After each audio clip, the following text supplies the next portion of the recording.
If I was Floyd and he was me, Yeah. he wouldn't never have to fight again because the exhibition shit, Yeah. as me being his little brother, hey, little bro, we finna do 10 rounds and we both gonna get 100+ million for it. Right. And we ain't never got to box again. Well, Right. well, I already been getting these bets, but now it's time for you to get your just due. Right. And you ain't never got to box.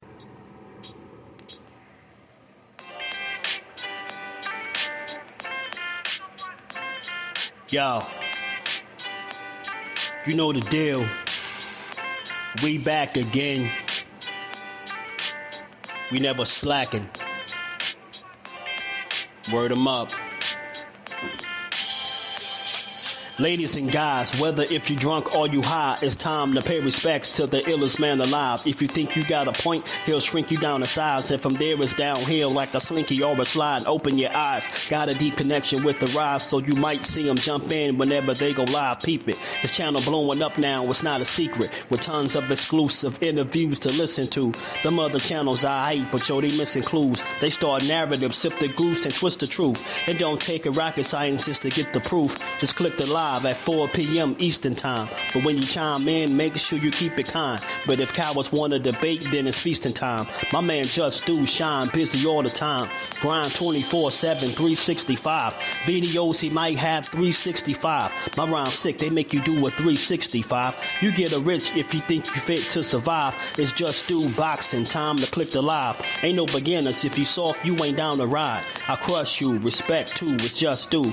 He got the illest boxing show on the internet. The boy been a threat and he ain't even had dinner yet. Word 'em up. Yeah. You know what time it is.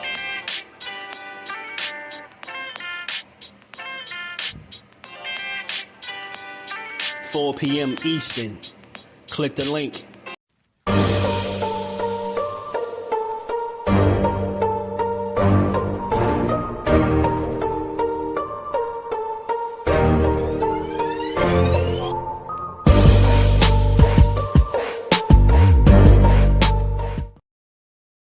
What's good? What's good? Shout out to the fam on this good Thursday. Y'all pulling back up to build on this good boxing. We gonna give it its just due, how we always do. Y'all already know. Catch this on the playback. Make sure you smash the like button, sub to the channel. Make sure you turn your notifications on. And come scream at us. Come scream at us a little bit, man. Come talk a little bit of boxing with us. Who cares? Oh, but let's get to it, man. How y'all feeling, man? Shout out to the fam. Shout out to my JBT fam. Another build on the way. Man, I had to talk about boots today, man, because I was listening in. Shout out to Greg Hackett. I was listening to his show earlier today from yesterday. And Rachel Donaire came up there and she gave some really good insight as pertaining to the IBF, and you know, kind of tied into Boots and Brian Norman fight. And you know, it just seemed like Eddie Hearn, man, I'm not one for pointing fingers, but it's starting to seem like he playing Boots. He kind of playing with his name. It seems that way. It really do. It seems that way. Or at least he got other plans and he not being all the way honest about it, right? So we're going to build on it, man. Crush the legend, my guy, was good with a dope topic. Yeah, we're going to get to it, man. Shout out to my guy. Melanin Clean. Peace to the clean. How you feeling today? Dean, my guy, by any means. What's good, Brody? How you feeling? Shout out to my baby girl. The queen is in the building. How you feeling? How you feeling? Don't work too hard. Don't work too hard. Yes, sir. Yeah, man. Talk to him. Alan was good. 8 was good with it. A. He switched up on me. So what's good with my guy? How you feeling, bro? Shout out to the family, man. But yeah, so you know, I was listening in. Greg Hackett's show, and Rachel pulled up. Rachel Donaire pulled up, and you know, she always give good insight. whenever she graces a panel. Like she's been over here a few times too. I've had the opportunity to talk to her. She's always helpful in this space, in my opinion.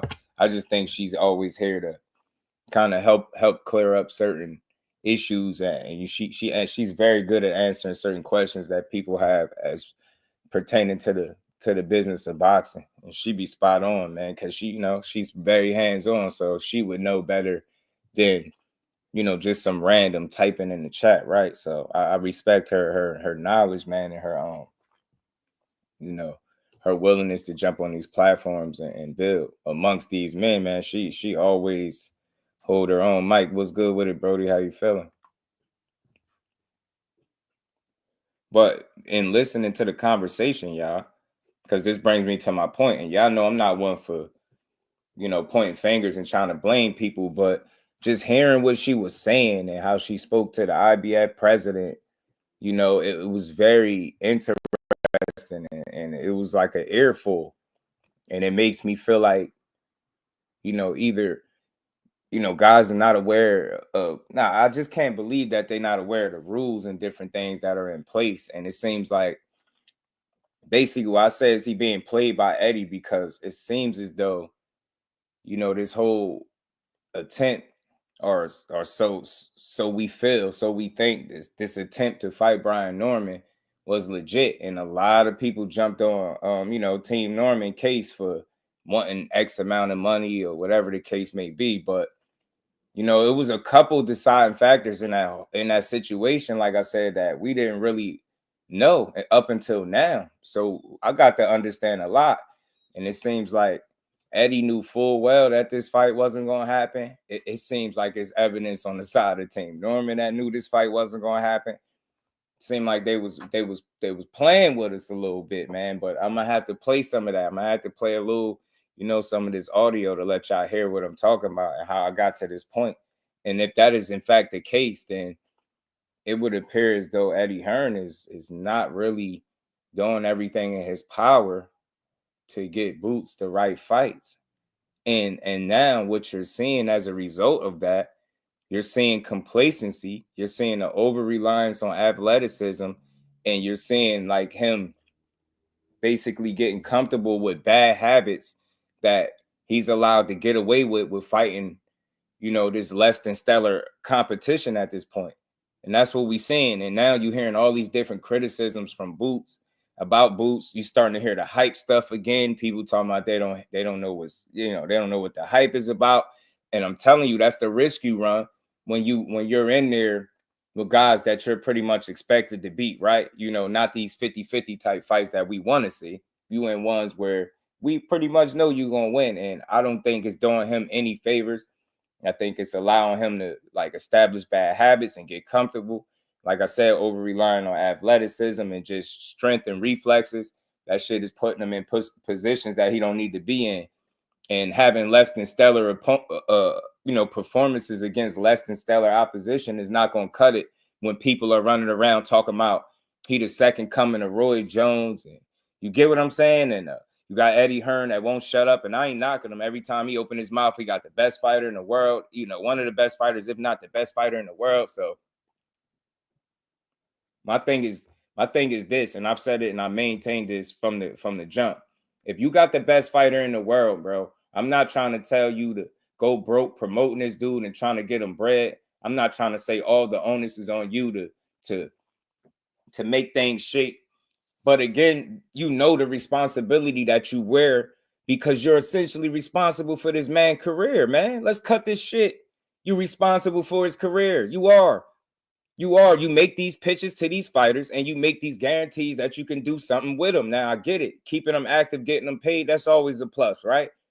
But that's not enough for Boots. That's not enough. That's not going to do it. That's not doing him no good. That's not proving that he the best fighter in the world. That's not solidifying him as the best fighter in the world. Man, I don't know if I got it all wrong. And trust me, y'all know I ain't got all the answers, but just level with me. It's an investment, right, that he made in Boots. Y'all would agree that Jaron Ennis is an investment. Man, if somebody asking for a couple $100,000 more and you ended up paying Karen 1.3 anyway, man, what the hell we talking about? then you make the sacrifice for the fighter. That's what it seemed like to me. That's just my opinion on it. He's an investment. You got the best fighter in the world. Treat him like that. People gonna want to get paid to fight that guy. I said this in an earlier live, man, like a while back. I said this. They gonna want to fight. They gonna want and y'all not shy about what y'all plans are. Maybe a little too open, and people look at it as y'all being, it's championship or bust. Y'all looking hungry, thirsty for them other titles, and people are going to use that as the bargaining chip to play hardball when it's time to negotiate. And you can't fully blame them. You can't, because it's the nature of the business. But I think Eddie Hearn's supposed to be on top of all this. You're supposed to know this shit. You know damn well ain't nobody trying to get in there, especially go to Philly, to be playing with no damn boots.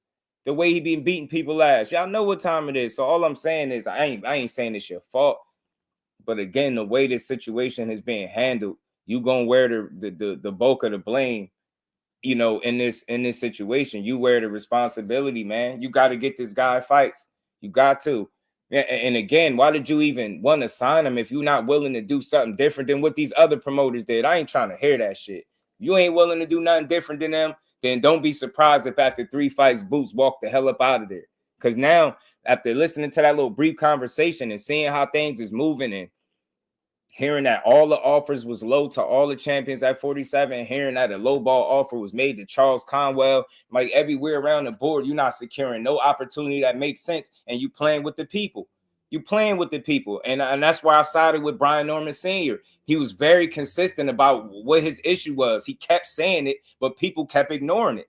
He kept saying, like, yo, it's not Boots, it's not Bozy, it's not them. He like, yo, Eddie Hearn do not want to make this fight. I'm telling y'all. He kept saying it.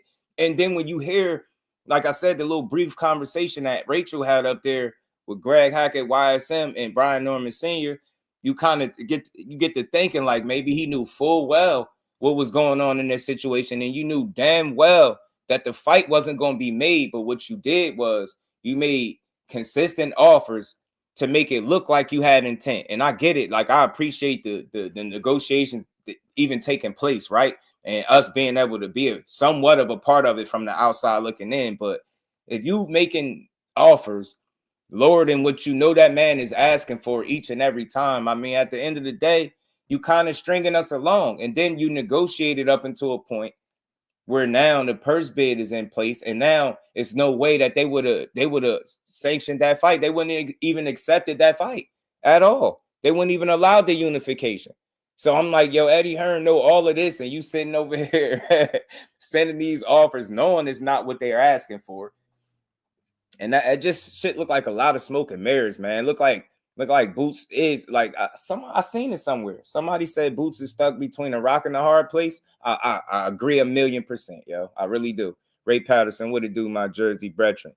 Got one more fight with Boots to make something big happen for him, or he gets the boot. I'm telling you, bro, we got to have this conversation. Hen Dog, what it do, my guy? How you feeling? Eddie Hearn been doing this. I have no idea why he talks damn big fights for his fighters, because there ain't no way in the world AJ is wild. It hasn't happened. Yeah, it's crazy, bro.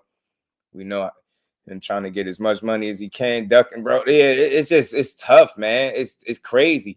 And look, just to be fair, y'all, on the flip side of that, there was an injury that Brian Norman suffered, which was led to him having to postpone the fight with Derek Cuevas.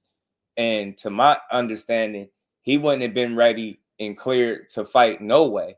So even if they were offered $20 million, they wouldn't have been able to take it anyway because they wouldn't have been cleared to fight medically. So it's a lot of moving parts. But I will say ultimately, like when I look at both situations, I heard Brian Norman explain his thought process, how they was going to try to heal up and get through that and still had a fight and all that. But then on the other end, there's no word from Eddie. Eddie essentially off the hook because he got what he wanted. He threw the bait out there, and I don't really want to call it bait and say he wasn't really trying to make the fight. But it's 3 contracts or 3 offers out there that was made, and he understands that the people know none of them was accepted. So he did his part, and that's where he kind of off the hook. And now we over here looking at Brian Norman Sr. and them like, hey, man, did y'all really want this fight? And at the same token, like I said, with them rules being in place and like what Rachel was speaking on, it just made so much sense. And it seemed like the effort and intent, it just wasn't in good faith, man. Like, he had to know better. And that shit is crazy because you taking a young, talented fighter like Jaron Ennis and you essentially almost, and look, I could be a little off on this, but it seemed like you ain't doing what you need to be doing with him. He can't afford no lackluster. Like, all right, yo, if his performance gonna be less than stellar, then his opponent can be too. It can't be both. It can't be less than a stellar opponent. Oh, we ain't want to see this fight. Then when you see it, it's like, oh, he ain't even perform in your mind how you think. That shit is not doing him no favors. I'm telling you right now, I'm dead ass serious. Jaron, I hope Boots is aware of this and he's seeing things for what it is. Bro, if that man can't secure your unification and you can't get up to 54 and get no fights, I say after you get that third fight under contract, man, you look to go elsewhere, man. And that's no slight to him, but you don't need to get his dude. You don't need to get his dude more than 3 tries to see if he can secure you a fight that's going to at least move your career at least a little bit, you know, a little bit to the next level. Come on, man. How many tries do he need? He got 2 with Shakur and he got 3 with Boots. 2 of them is already down. He got 1 more, man. In my opinion, bro, that last fight need to be something that makes sense. I ain't trying to hear shit else. Don't tell me what he don't deserve. Don't tell me what he has improved. I don't want to hear none of it. Get a man an opportunity, and then we can have that conversation. Man, yo, I knew that. I hate to see this happen for him. And all that dude is doing is trying to be great, but people finding so many reasons to take from him because he had a performance in which he gave up some rounds. He got hit more than he should have. Yeah, he got clean some shit up, but he won. He never was at risk of losing a fight. So people really tripping. I'm telling you, man, that's that damn comfortability, man. That's that damn complacency that settle in because you ain't being tested enough. You cannot sharpen your sword if the opposition ain't up to par. You can't do it. You can't get better. Keep fighting the same level of opposition. And granted, Karen was very crafty and vet, experienced and all that, but you get what I'm saying. The real threat of him losing needs to be there. We need to know full well before you go into that, hey, man, this dude. And if that's not the case, then we need to know that the dude is at least going to push him for real. And it's something at the end of that win for him other than just beating another run-of-the-mill guy. He don't need that shit. Doing nothing for him. That shit playing, man. You playing with that man's career. Get that man a big fight, man. I don't know if I'm talking crazy. I don't think I am. That man need to deliver, bro. You've seen the Demetrius Andrade experience. It did not go well. The experiment did not go well over there. It didn't. Now you got a young phenom. You got young Boots. You got Shakur Stevenson. You got the best of both worlds. They both about 27 years old. And people looking at you like they waiting to see if you're going to be able to deliver on any fight that makes sense for either one of them. We already seen one fall out with Cord. The Cordina shit, people was complaining about that. Now we hearing that it's February and it's supposed to be Williams and Peter. Hope that shit, come to fruition. But right now, man, this third fight need to be an audition for Eddie Hearn ass, not Boots. We know what Boots is, man. And again, this should have happened to any fighter that I believe you not testing accordingly. Keep beating these same ass run-of-the-mill, less than stellar. You fighting a guy that you already went 12 rounds with that survived you. Man, that shit is frustrating. I know it's frustrating for Boots. He said, Marination, Big Soldier was good with it. Man, we need Norman and Boots next. Yeah, man. Hell yeah. We need it, bro. We need that fight. Jordan, what it do, my guy? How you feeling, bro? Teach was good with it, fam. There's 22. So they're doing the same thing with Tank. Tank's situation was just like, I think his is a 1 of 1 and is no, not giving him no out. I think we seen full well what was going on with Tank early in his career up until like a few fights ago where he started to take control of of his career. And I think he was being moved like a prize fighter. You heard Mayweather saying everything, pretty much that, everything but that. That's pretty much what he was doing, getting paid, making sure, tickets was being sold and it was an event every time that man showed up. So I think it did a lot of good because it got him to a point where now he's in a position where he can deliver what people want instead of what Floyd Mayweather wants, right? So I think we just got to be a little more patient with Tank. And I know people like, yo, he's 30 though, but you can't look at the age. Look at the time period in which he switched from, or he kind of made that split from Floyd Mayweather and started to do things more on Tank terms. You get what I'm saying? I'm not saying he's doing 100% of everything now, but you understand what I'm saying.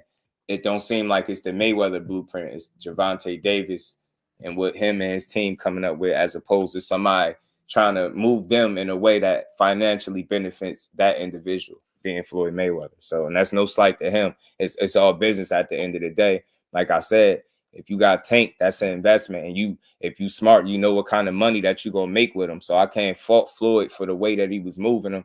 And it's about understanding it. And if you was in a position, would you do it too? Like, everybody quick to say what they'd do, and we be thinking like fans. But if you in that position, you got millions of dollars at stake every time this guy step into the ring. You're going to make sure you putting him in the best situations possible. That's all I'm saying. And that's not going to always be in line with what the fans want to see. And that's real, but that's business for them. And as long as they still make money and their guys successful, they have no incentive to go out of that mode, to break that mode and do anything different. Shout out to Big Dog Willie. Much love, man. Getting this started in the super chat. He said, Bill Haney, Teal Sr., Norm Sr., Schofield has officially become the greatest super dad hero. Bill Haney lead the team to defeat the forces of honesty. You were at it, man. Big Dog Willie is a fool with it. Unlimited. Man, they the Fantastic Four. You know what I'm saying? Ain't it for, what is it, 4 of them, right? 1, 2, y'all 4, the Fantastic Four. And we ain't never got a box again. Well, right. well, I already been getting these, but now it's time for you to get your just due. The Butcher was what it do, family. How you feeling, bro? Mr. Empire was good. What did he say? He get moved. Well, he was getting moved like a prospect. Tank? Nah, I don't think he was being moved like a prospect per se, right? Because if you just pay attention to like the ex-champions and former champions and stuff like that, he got more of them than the rest of his contemporaries, if I'm not mistaken. I had the graph somewhere else. I got to go find it again, but he just wasn't being tested to the fullest of his potential, and we know that, right? I think that's fair to say. That's no slight to Tank. We know who was in control and who was moving what, right? So, no, I don't think it was moving him like a prospect, because, again, I hate to go all the way back, but the minute he fought Pedraza, like, you know, all that shit, prospect shit was out. Now, don't get me wrong. I think they were calculated risks. I think they were financially motivated more so than about legacy. It was 100%, or should I say more so, definitely about the money more than anything, right? But now, with that split taking place, just pay attention to the number of fights. Start grading him on how he's moving now, because now he's in control of things more so than he was before. So that's how I see it. You know what I mean? That's just for me. Kirk Douglas was good with it. Just that man fought good competition his entire career, bro. Who that? Tank? Oh, what's not true? Case the boy, what's good with it, Devin, man? How you feeling? Everyone in the same competition. Matter of fact, Tank shit better. Oh yeah, no. See, that's me just having a conversation. I don't think that he fought bad competition. I never said that. You get what I'm saying? That's what somebody else is saying. I never thought they moved him like a prospect. The minute he fought Pedraza, like I said, that was his first title shot. All that shit went out the window. But I do think, you know, the moves were calculated risks. I thought they were advantageous to, obviously, Tank and Team Tank. You know what I mean? But I think they were financially motivated and charged due to the control of a Floyd Mayweather and what he stand to gain as long as this man stays successful, which is part of the reason why I think when they split, why I got like this, because now if you split, you no longer really eat off him the way you once did. But that's another conversation. But I'm with you, bro. I think he fought better competition than he ever going to get credit for. I'm going to always say that. But let's get back to this, man. So like I said, man, I'm going to play some of Zach B was good with the family. I'm going to play some of this, this conversation from, YSM, Rachel. Just wanted y'all to hear what she was speaking on. And she was dropping some real good information to me. Like, it's brief, but it means something. And it changed my opinion on how I felt about if that fight really was going to be made. You know what I mean? Said the moves still are calculated risk. Yeah, that's a part of boxing, right? But I think they're more centered around getting them closer to the right guys. And like I said, I can't stress this enough. I think the fact that, you know, he was trying to fight Lomachenko was a prime example of what he was trying to do. But people just refuse to accept it and acknowledge it. And it's right there in their face. You know what I'm saying? All over 8 champions, not many filters done that. Yeah, that's what I'm saying. Shout out to the Butcher. Banks, my guy, was good with it. Boots need to be undisputed at 147. So yeah, man. But to do that, and I'm not saying Eddie Hearn is not on board. Like, we hear the things that you say about Boots. We know how you feel about him, at least when you speak. We know you feel like he's one of the best fighters, if not the best fighter in the world, and you don't hesitate, to bring that up any chance you get the opportunity to, especially when you talk about Boots. So I don't think nothing is wrong with it, right, per se, right? But it's a certain way that you're going to have to move him for that statement to remain true. That's all I'm saying, bro. There's only so long that you can sell us that that's the best fighter in the world, but you're not moving him like it. And if I got the best fighter in the world, I'm simply making an investment. I'm putting him in the best fights possible for his career. And the crazy thing is,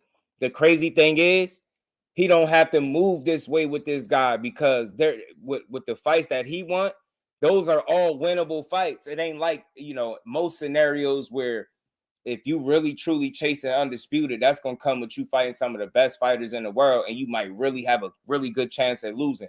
Boots arguably will probably be the favorite in each of those fights with the other champions. You get what I'm saying? So it's like, why not seize the moment? Like, you got a prime opportunity to deliver this man. And I don't have all the answers of how he's supposed to get it done, but that's his job. He get paid to do that shit. Figure it out. You got legacy right there for 47 for that man, bro. And that shit could happen within a couple fights. And then he can go his ass up to 54, because I think respectfully, he's starting to look like he on borrowed time at that weight class. Starting to look like he on borrowed time down there. You get what I'm saying? That's what I'm saying. It's not gonna work. You get what I'm saying? It's not gonna work. That cheap route ain't gonna work. You know what I mean? People, you already put it out there. People know a couple things right off the bat when they dealing with Boots and Eddie Hearn. They fighting the best fighter in the world, and they won undisputed. Them champions, and they feel like, look, you got the best fighter in the world. They won undisputed, and we won a little bit of money when we fighting this dude, especially if we going to Philly. Come on, Eddie. Get them dudes in the ring, man. Make it happen, man. Make it happen for them dudes, man. Make it happen. Eddie is willing to pay the champs at 147 for Bulls Rider fans. Think he's going to pay for the champs at 54? I think it'd just be a little different at 54, whereas, well, that's still a good question. No, that's fair. That's fair. But I feel like, again, that's why I'm saying what I'm saying. If you're not going to do it here, if you're not going to do it now, if you're not going to get him a meaningful fight after that third fight, I think he needs to depart. I think you need to look elsewhere, because you're going to find yourself signing. What you going to do? Sign another 3-fight deal and give him another three fights of your career to see if he's going to do what? Not pay people and then blame everybody for wanting too much money. Like, it's only so long you could pull that before people say, hey, man, like, you got him. So you should have known the risk when you got him. You get what I'm saying? Lisa, peace to the queen. How you feeling? But we're going to get to this, man. Let me play some of this for y'all so y'all can hear what Rachel was saying, so y'all can know how I got here. Fresh Baker, my guy, what's good with it? You already know, man. Keep doing your thing, and I'm supporting, man. Shout out to you. You just go to Turkey, just do. That Boots ever fought a real puncher who can fight. Shout out to Fresh Baker. He said, if I were Boots.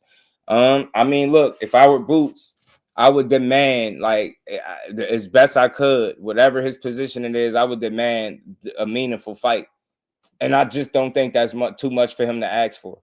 I don't think Jaron Ennis wanting a meaningful fight is something wrong. And I feel like that's what the promoter is supposed to do. Now, I get it. If your spiel is, I wasn't able to get you these fights because they just too expensive, or these guys want too much, then yeah, he might have to go through other avenues to get the fights, bro. And it might not be with Matchroom and Eddie Hearn. That's all I'm saying. That man do deserve to be challenged accordingly. So at least if his performance ain't going to be up to par, we ain't complaining about the level of opposition to. That shit is a double negative. And like I said, I think he on borrowed time at 47. I think complacency is settling in. I think he grown a bit bored with that process of just putting him in there with people and to do nothing for him. And he might not come out and say it in them words, but that's what it seemed like to me. Not looking motivated to get in there and beat up on a guy that or probably felt like was going to come to survive. And he surprised you, but nonetheless, that's just not a good fight, and we didn't need to see that again. Bruce, everything he's saying on Boots. With Showtime, he fought nobody. When Hearn struggled versus Karen, first fight, he didn't know how to cut the ring off. Second fight, shaky defense and head hunting. Yeah, but that's one opponent. You get what I'm saying? Don't forget Avanesian in the mix too. You get what I'm saying? Don't forget Avanesian. So, and the first fight wasn't with Hearn, right? Nope. So you got Avanesian there, and then you got Karen the second fight, right? So I get it, but it's still one opponent. And at the end of the day, I think where I'm getting at is Boots need to be in there with somebody that's really going to test him. And again, Eddie Hearn knew full well what the situation was when he was on the other side. He wasn't signed to Showtime, but you know, it was the same song and dance. You getting them in there with fighters, but the fights ain't making no sense. Go Majesty was good, or it's just too many run-of-the-mill fights. They're not really elevating you as a fighter. You're just keeping you busy and making you money, but getting you heavily criticized in the process. You get what I'm saying? Ain't nothing worse than a damn meaningless title defense, bro. That shit's supposed to mean something, y'all. You know what I'm saying? I get it. Respect to Karen. He earned it because after losing the Boots the first time, he ain't lost since. And then till getting back to Boots. So respect to him. But come on, man. Boots on another level, and it's time for him to be put in there with fighters where he can prove exactly that. Or at the same, or get put in there with a higher level opposition that'll show that he's not what we think he is for the ones that think he is a young phenom, because that's what I believe. You know what I mean? So I think that. Hey, facts. Shout out to Old Money Swag. Yeah, facts. I keep hoping they thinking he fool. I keep hoping they thinking he's slipping. I keep hoping that they feel like, yo, he ain't look good, because we're going to get to that too. We're going to talk about that because Vergil Ortiz has some things to say about Boots. Joseph was good with it, fam. I'm busy, my guy. All good. P. Hunter, what it do? In Turkey, if Eddie can't get him to pay price for Boots opponents. Oh, I don't know if he's involved, though. That's the thing, P. Hunter. I don't think he's involved just yet with anything that Boots has done. And remember, when he did suggest it, he was suggesting particular fights. I don't think he was going to be nowhere near hands-on with the Karen situation. If you get what I'm going. Like, I think for him to even be involved, it's going to have to be a meaningful fight. It's going to have to make sense, or possibly something at 54.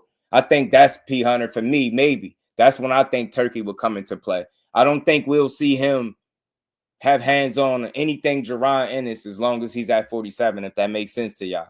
For some reason, because it seemed like the fights that he suggested for him are 54 fights. They're not nobody at 47, I don't believe. You know what I'm saying? That he was talking about, you know, making for him. So we'll see. But I just want to see the man get the opportunities he deserves. All things, my guy, with the do Cash Crypto was good with it. Yeah, I mean, he fought a good puncher right there. Legacy was good, family. How you feeling? Yeah, he dismantled Via for sure. Alphabet Boxing was good, fam. Shout out to my guy Cash. Hardcore Casual was good with it. That's a good question. We gonna get to that too. Who looked worse?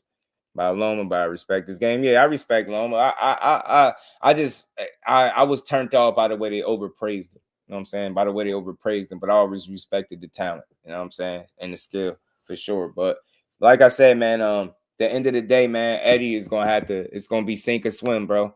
Are you gonna be in this third fight? Are you gonna be able to deliver Boots Ennis a meaningful fight or not? Because I'm asking for me, I'm asking for myself, I'm asking for my cousin, the guy down the street, the neighbors. You get what I'm saying? I'm asking for the boxing fans across the world. Like, what is the third fight under Eddie Hearn is gonna look like for Jaron Ennis? What is that gonna look like? Get what I'm saying? Flyer frequency. What my guy was good with it, bro. But let me play this, man. Let's listen in on Rachel, man. Like I said, I always believe she dropped some jewels. Shout out to my guy, Greg Hackett, man, for the dope build. He let her come up here and chop it up. That's not our job. Hey, G, let Rachel in though. Say what? No, I'm going to talk to you. Okay. So our job is to do what's best for my son. My son, which I have got him to the point that he is at today, trust me with everything I say. So, of course, I'm going to do the best I can, and I'm going to get him the best deal that I can get him. You understand what I'm saying? Hey, Fresh, I hope Tyson smoke him. Tyson, the reason I watch boxing, bro. That's the one I grew up on, man. That's my guy. It's always going to be my favorite heavyweight of all time for me. Iron Mike was my guy, man. He still is my guy. We all know they have to overpay for Bootsby. And that's what I'm saying. That's the alphabet boxing. I think you spot on, bro. They gonna have to. But my thing is, I don't want to present this conversation in a way where I'm trying to make it seem like Eddie Hearn is at fault but the responsibility is still gonna fall on him because that's the risk you take picking up a dangerous fighter. People, and you won't shut up about how good he is, and y'all won't shut up about Undisputed. You get what I'm saying? They're using that shit against y'all. Oh, you got the best fighter in the world, do you? I guess so. You won't mind going into the bank, you know what I mean, into your checkbook for a couple more zeros for the best fighter, huh? Oh, you want me to fight him over there in Philly? Oh, and it's a unification. So you won't mind going into that, into the wallet a little bit more for us, huh? You get what I'm trying to say? That's how they looking at it. They're like, oh, you got the best fighter? Oh, okay. Oh, you need his belt. Oh, you need his belt? Okay, yeah, I need a couple more zeros, Eddie. And don't tell me you couldn't have seen this coming. You had to see this coming. It was already happening to him. Come on, man. That's all I'm saying is I just want to see him do something different than what the other situation was able to do for him. That's all. That'll at least make me feel like you really committed to getting that dude to fight, man. That's gonna do something for him, because that Karen was nasty work, especially when you lost the purse bid. And y'all don't forget about the purse bid. We get that didn't have an overall impact on anything, but don't never forget he lost the purse bid, bro. He lost the purse bid. You get me? Hey man, I told him that I'm busy. You might be like the third or fourth person that said that. I said that to him and Bang, man. He said, let's do it. So I definitely reach out. I just like building with them, though. I like Greg boxing knowledge, man. It's a smart dude. I don't care what you say about him. He's a smart dude, and I rock with him. Who's not the best in the world? That's a stretch. But Dub, what I'm saying is Eddie Hearn says that, right? We know he one of the best talents in boxing, right? Far as proving to be the best fighter, there's boxes he gonna have to check off to make that a reality, to make that a true statement. And the issue that he's having now is prohibiting him from doing exactly that. So yeah, I'm right there with you. Not the best fighter in the world, but definitely one of the best young fighters in the world, one of the best young talents, but still relatively unproven at this point because of the lack of thorough competition, top tier competition for one reason or another. And that's all I'm saying. At some point, you got to pull the trigger for that young man and do something different than the rest of these promoters. And I'm still on you, Eddie, because I remember you said, speaking about the Devin Haney situation, you're not contractually obligated to go to bat for him. If he was on board, signed up to you, contractually obligated, you would have been willing to go to bat for him in that Sandor Martin fight and be willing to take the hit. Now, all I'm saying is, you feel like you got a much better vehicle in Jaron Ennis. Ain't that worth the investment? That's all I'm saying. Ain't that worth the investment? Jaron Ennis is worth the investment. If you run around talking about he the best fighter in the world and that's what you believe, invest in him. That's all I'm saying. Y'all gonna make some money. He brought out $14,000 in his first fight at the Wells Fargo. He brought over $14K. He brought me from Jersey. I was there. It was fun. He kicked some ass. Beat Avanesian ass in that building. Like, come on, man. He's worth the investment, y'all. That's all I'm saying. Get that man in the fights. He showed you what his drawing power is in the first fight with David Avanesian. That should have showed you something. That should have made you more confident instead of you just running out there, oh, I got the best fighter and I got a star, because the people cared to see him. The people show up for him. You got that big sellout at Philly to talk about, man. Come on, man. Get that man a fight. Get that man a fight. Get that man a fight, bro.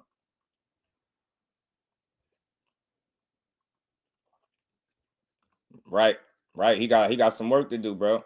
Talked about a unification for Barris and Stanionis. Yeah, 147 Alphabet Boxing has lost his glamour for sure.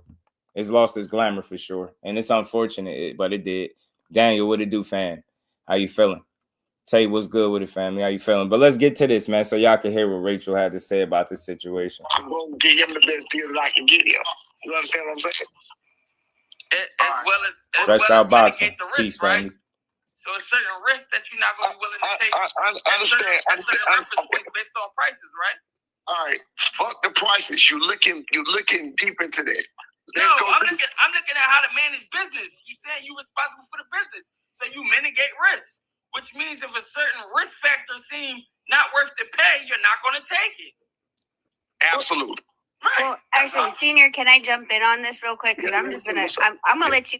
Now, that was them hashing out their stuff. Rachel gonna keep it somewhat brief, but I think what she was saying was very like important and key to the situation as far as it pertains to the unification with Boots and Brian Norman Jr. You guys, you grown men handle this discussion as far as everything, but Mill, you come to me a lot of the times when it comes to the business of boxing, the rules and regulations for me to explain it out.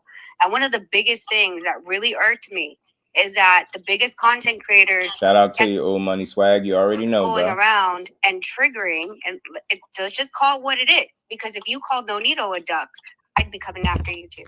Okay, so when I sat down with Daryl Peoples, the president of the IBF, he clearly told me that the only way true facts, dog, it Boots is was going to be able to fight Brian Norman was if he put in a $20,000 non-refundable exception to the mandatory.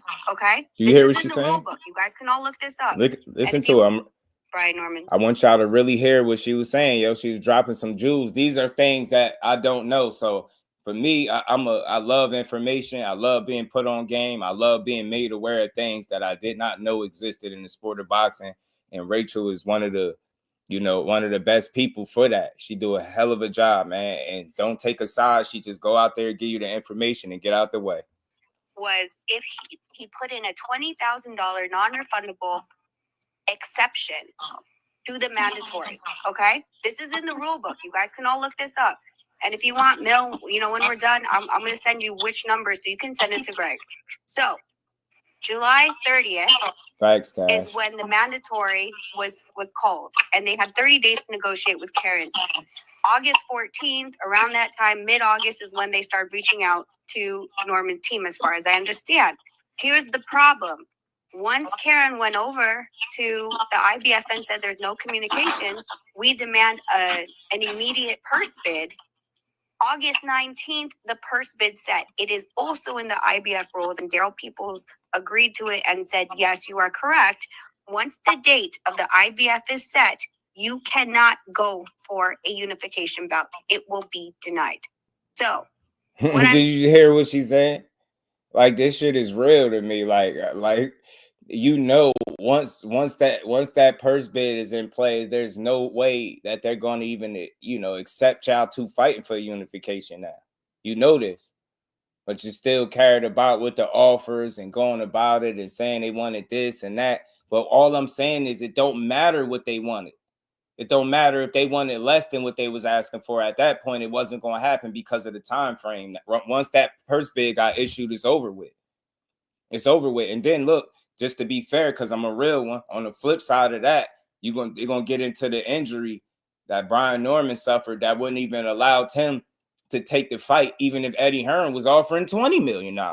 So it's like, it just seemed like it was a lot of games being played, man. And that's unfortunate because the people got to sit back and listen to this. Now, Rachel really do know what she be talking about. I think that's why people be getting a little frustrated, because she be putting them on shit that they don't know. She be knowing more than the guys that be claiming they know. And that should be factual. So let me keep playing this so y'all don't, lose. For a unification bout, it will be denied. So, and said, yes, you are correct. Once the date of the IBF is set, you cannot go for a unification bout. It will be denied. So, right, Cash. What I'm saying in really layman's terms is if there was if you were really acting on good faith, I'm not saying this as far as Boots, because Mo, I love Boots too, right? If Eddie Hearn was acting in good faith and wanted a unification, first he would have had to put the $20,000 up to request the mandatory to be accepted, and then second, he had to have done it before the purse bid was set. Once anything after purse bid was set, you're done. You see, you would have had to, man. Let me run this back again, bro. I just want that accepted, and then if Eddie Hearn was acting in good faith and wanted a unification, first he would have had to put the $20,000 up to request that $20,000 extension up in a request to even do this, and that didn't take place. We know that because we never heard anything about it, but we did hear about the purse bid. And the minute we heard about that, this fight was never going to happen, whether Brian Norman and them wanted $1 for the fight and whether or not Eddie Hearn and them could have offered 20 million or 50 on Brian Norman and them side. It was an injury that would have kept them out of the ring anyway. Get me? So it was some shit on both sides. That's all I'm saying. Like these kind of conversations I think need to be happen because they put people on game. This is some shit that I was not aware of. I did not know none of this. I did not. Hey, Beezy, what it do, my guy? How you feeling? Talk my ish. What's good, fam? Moves that seems like he's looking out for his own people. Hey, talk my ish. And I ain't big on trying to blame nobody, but I kind of agree with you there. That's what it's starting to look like. Like, case in point, bro. What do people think Joe Cordina and Shakur Stevenson was? That was an Eddie Hearn special. What did he do to Joe Cordina the fight before that? Had him take an extra fight at a weight class when he was ready to move up. Went in there with Anthony Kakachi, got clipped late and never recovered with some late shots and never recovered and ended up getting stopped. So what did he do to help his man out? He was going to be you heard him speak about how he was going to be making great money to fight Shakur, and he was gutted because he didn't get the opportunity. So you see, when you talk about looking out for his own guys, that's the prime example of what that was. Or you asked him, he sacrificed your body, you lost your title, you took an L, okay, you lost your I'm gonna get you this get back fight coming off a loss with a 3-division world champion. You know what I mean? An opportunity to fight for a title coming off a loss because you just did me a solid. Now I'm doing you one. I'm gonna get you some good money to do it. And it didn't come to fruition. You know what I'm saying? Cornelius, my guy. And Kello, what's good with it, bro? What was the purse bid set at the time, though? Oh, like, let me get to it. She gonna mention it. I think she mentioned the dates and everything. Pardon me, y'all. Let me try not to stop it so we could follow exactly what she's saying. Quest the set. You cannot go for a unification bout. It will be denied. So, what I'm saying in really layman's terms is if there was right, Pete. if you were really acting on good faith. I'm not saying this is as far as Boots, because Mo, you know I love Boots too, right? If Eddie Hearn was acting in good faith and wanted a unification, first he would have had to put the $20,000 up to request the mandatory to be accepted, and then second he had to have done it before the purse bid was set. Once anything after purse bid was set, you're done. So I just want that to be out there. I want you guys to understand that, because I hate duck talk, because I feel like there's so many aspects to it, but that's rules and regulations, and I confirmed it with Daryl Peoples. So I hope you guys can. Yeah. Can I say this real quick? Yeah. Nobody would call Nonito Donaire a duck. First of all, Nonito Donaire is Nonito Donaire. He's September 3rd, purse bid. That's like I don't know. Brian Norman is a tough young fighter who he won the title, and believe it or not, even if his father don't believe it, we was happy for him. We was happy for him because we met the kid. He a good kid, and he ain't never do nothing to us. And I believe when he won the title, it made things more interesting. I would have never wanted to see Boots and Santillan. I don't think that's a good fight. But I think Brian Norman Jr. versus Boots is a great fight. Now, what you just broke down never popped up anywhere. And I'm not saying it's true. What I'm saying is we basing all of these conversations off of the little that we know and what Brian Sr. was saying on the internet. Now, what I do know now, he clearly understands how the internet works, and he uses it to his advantage. But the same way you said you wouldn't like nobody saying that Nonito is a duck is the same way we don't want to hear somebody saying they'll take the fight, but then we not going to take the fight because it's not enough money. But the money kept going up. So we only going off the little bit that we understand. No, I totally get you. And I think that's a conversation between you gentlemen, for sure. That's not something I'm going to be in. But I'm just saying that when it comes to, like, there's other aspects, and that aspect really stood out in my mind, that it didn't matter if Senior asked for $20 million and Eddie Hearn said yes, because the IBF would never have allowed it anyway. How long did you tell me that? You see? I had asked him that, Tay. I had got Brian Norman up here. I don't know if he was in the building for that. A little while back, a couple months back, I had got him up here again. And I had mentioned that he said he ain't have no knowledge of them being about to cut him or nothing like that. I definitely had brought it up, but he shot it down. You told me that a long time ago. If Senior asked for $20 million and Eddie Hearn said yes, because the IBF would never have allowed it anyway. Right, how long did you tell me that? Rich, you told me that a long time ago. How long ago was that? Was that August or September? August, no, it was I think it was like end of August, like August 30, right before the first August. You told me that. You sent me, y'all sent me screenshots of the paperwork. Remember, you called me. We talked on the phone. Yes, and I told you that if Boots doesn't adhere to the first bid, that he would get stripped and deranked for 6 months. Okay, so I want y'all to understand. I knew all of this. She showed me in the paperwork on it. See, it's certain things that people don't even know what's going on. But go ahead, Rach. I'm sorry. Go ahead. No, so I just all I'm saying is, wait, Rach, you know. Wait. Yeah, do I think they should have took it before they keep going? I never could try to tell nobody what they worth, man. You get what you negotiate. They wasn't able to get it, so they wasn't able to get a fight. It's a loaded situation, right? Because I could understand the thought process of them trying to secure more money. Like I said, they playing hardball because they figure you really need this opportunity just as much as them. So just as much, they feel like, with Boots being older, he need the opportunity more than them. So I think that also led into the idea of trying to get more money and figuring they could because of that point, because of that reason. Now, I mean, then the fact that you wanted to fight over there and Philly and all that. So if it was up to me, yeah, I'd have said take that money because it would have been worth the opportunity. But, it's just, I would have loved to see that fight, man. I would have loved to see it. Let's Talk Fashion, my guy. Remo, what's good with it, Brody? How you feeling? Mr. Miles, what's good, fam? For now, when he was on the channel. Yeah, if you knew all of this, why didn't you say what you knew? Was both the sanctioning bodies notified that y'all were pursuing? You didn't hear what she said? In the IBF, it would only be one title like that. That would have never worked. Wait. Bodies, right? Was there a deadline? For the other sanctioning body, the only sanctioning body that had a deadline was the IBF. Right. Yeah. Here's the thing, though, right? Senior, you know all our conversations. So you kept me both sides kept me adept in exactly what was going on. Was there a deadline? What are you asking? You're breaking in and out, Mel. I think your battery's dying on your earbuds. He said, "You ain't hear what she said." I thought this was a good conversation, bro. I can see that because there are people running some tight shit, right?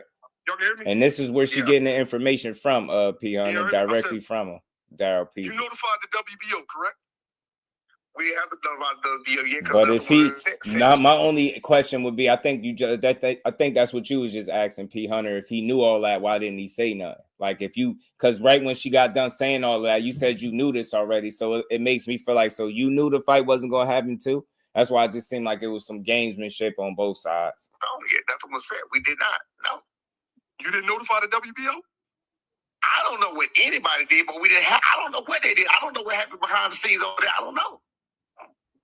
How you gonna ask me? I know notified the WBO. Was there a deadline for the IBF? That the IBF gave you a deadline to pursue and sign off on a unification? She's telling you that. The other one talking, that's why it's him that you hear asking the question. He asking the question to Brian Norman Sr. Oh, no. Because Boots is the champion, Eddie had to send his paperwork in, not Brian Norman's team. Rachel, what I'm saying to you, right? And he's playing coy, right? There was a deadline. There was an extension. Corner. What's good, Cuzzo? How you feeling? So they could pursue a unification bout. That was not Norman Senior side. Wait. Norman Senior side. They notified the WBO that they were pursuing a unification, and the IBF gave Boots a deadline, which passed while they were negotiating. He knows exactly what the fuck I'm saying. No, I don't know what the fuck you're saying. Yes, he does. Yes, he does. They don't know what you're saying. All I'm telling you is that. You know what I'm saying? Yeah. Okay, you guys argue this out, but I'm just telling you. I talked to Daryl, and I'm trying to get him on a stream So we can. Who is Daryl again, Rachel? Daryl Peoples is the IBF president. So he would have known if there was an extension, right? He would have known if there was an extension.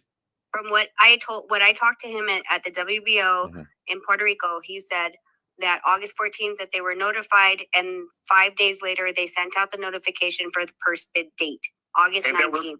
And that's it. No there you go, Kello, August 19th. What I'm trying to tell y'all first, okay, thank you, Rachel. You can go and say what else you got to say before I go to talking shit to these people. You done? Well, you guys hack all that out, but I do want people. Y'all hung up on Rachel? No, that was an accident. I don't know what happened. You hung up on Rachel?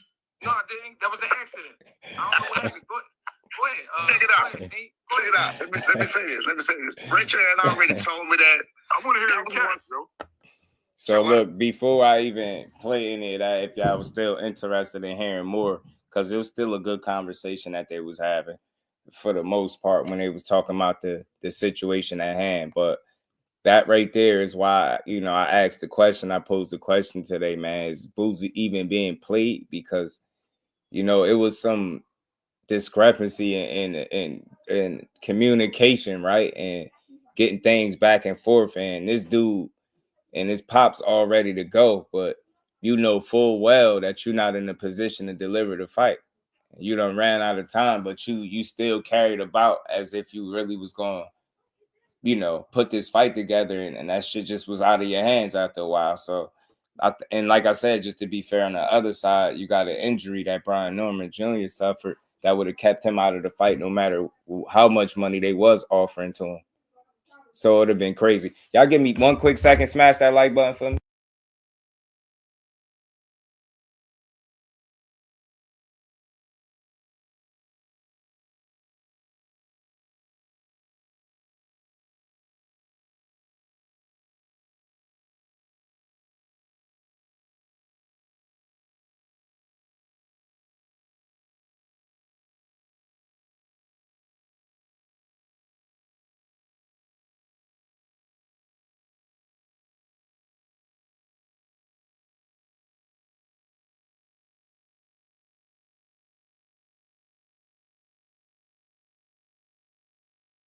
My bad, y'all. My bad. I'm back. Antonio, what's good with it, fam? How you feeling, bro? I've been talking about Philly lately. What's going on up there? Greg, for the year, man. This was a good conversation. It was good dialogue. But like I said, man, I just want to see better for Boots because I feel like he deserved it, right? He just been getting a lot of criticism that I think he wouldn't have been getting had it been a meaningful fight. And I think that's the patience is running out. I think his patience is running out. I think respectfully, he's starting to be on borrowed time at 147. I don't think he got a particularly long time to be at that weight. I just don't see it. You know what I'm saying? I feel like it's just a matter of time before he got to, he start struggling or that start to impact his performances. You never know if it did in this particular fight. Even with him saying he making the weight fine, but see, you say that, but the way he was speaking about going to 54 and saying he been doing this since he was 27, that's like double talk. So that right there lets me know you're on borrowed time at 147. If that man do not get you a unification, you move your ass up to 154. If he can't get you a meaningful fight, when you get to 154, you make that third fight, your final fight on Matchroom, and I think look to go elsewhere. I ain't got all the answers, but it ain't no way in hell I want to see you sign another 3-fight deal and give him another 3 opportunities to see if he gonna do nothing with it. Like, I don't know, the 3 strikes you're out rules seem like it's in effect. Now, you done had 2 fights. You done showed the man in the first fight that you had with him when you fought Avanesian in Philly that you could bring them people out. Make the investment in a young fighter. Get those other guys in the ring. I don't know if overpaying is quite the word, but you're going to have to make something shake or it's just going to look bad at the end of the day. So if your story, if you cool with you promoting this guy and promoting American fighters and you never being able to get him in any meaningful fight, meanwhile, continuing to look out for your guy, you're never going to be able to get rid of that label. You know what I mean? People don't feel like you do right. They don't feel like you know what you're doing. You get those fighters, you keep them active, but you don't put them in there with nobody that makes sense. And I think Boots is tired of that. His body at 147 is tired of that shit. If he going to be killing himself to make 147, it better be unifications. There's no way in hell if I was Jaron Ennis, I'll sit there at 147 no more. I don't give a damn. You know, if I can't get no title shot in my very next fight with you, there is no need for me not only to fight at 47, but if you can't give me a good fight, I'll get that last fight out the way with you and keep it pushing, bro. Shout out to my guy, man. You already know, man. Much love to you, Tay.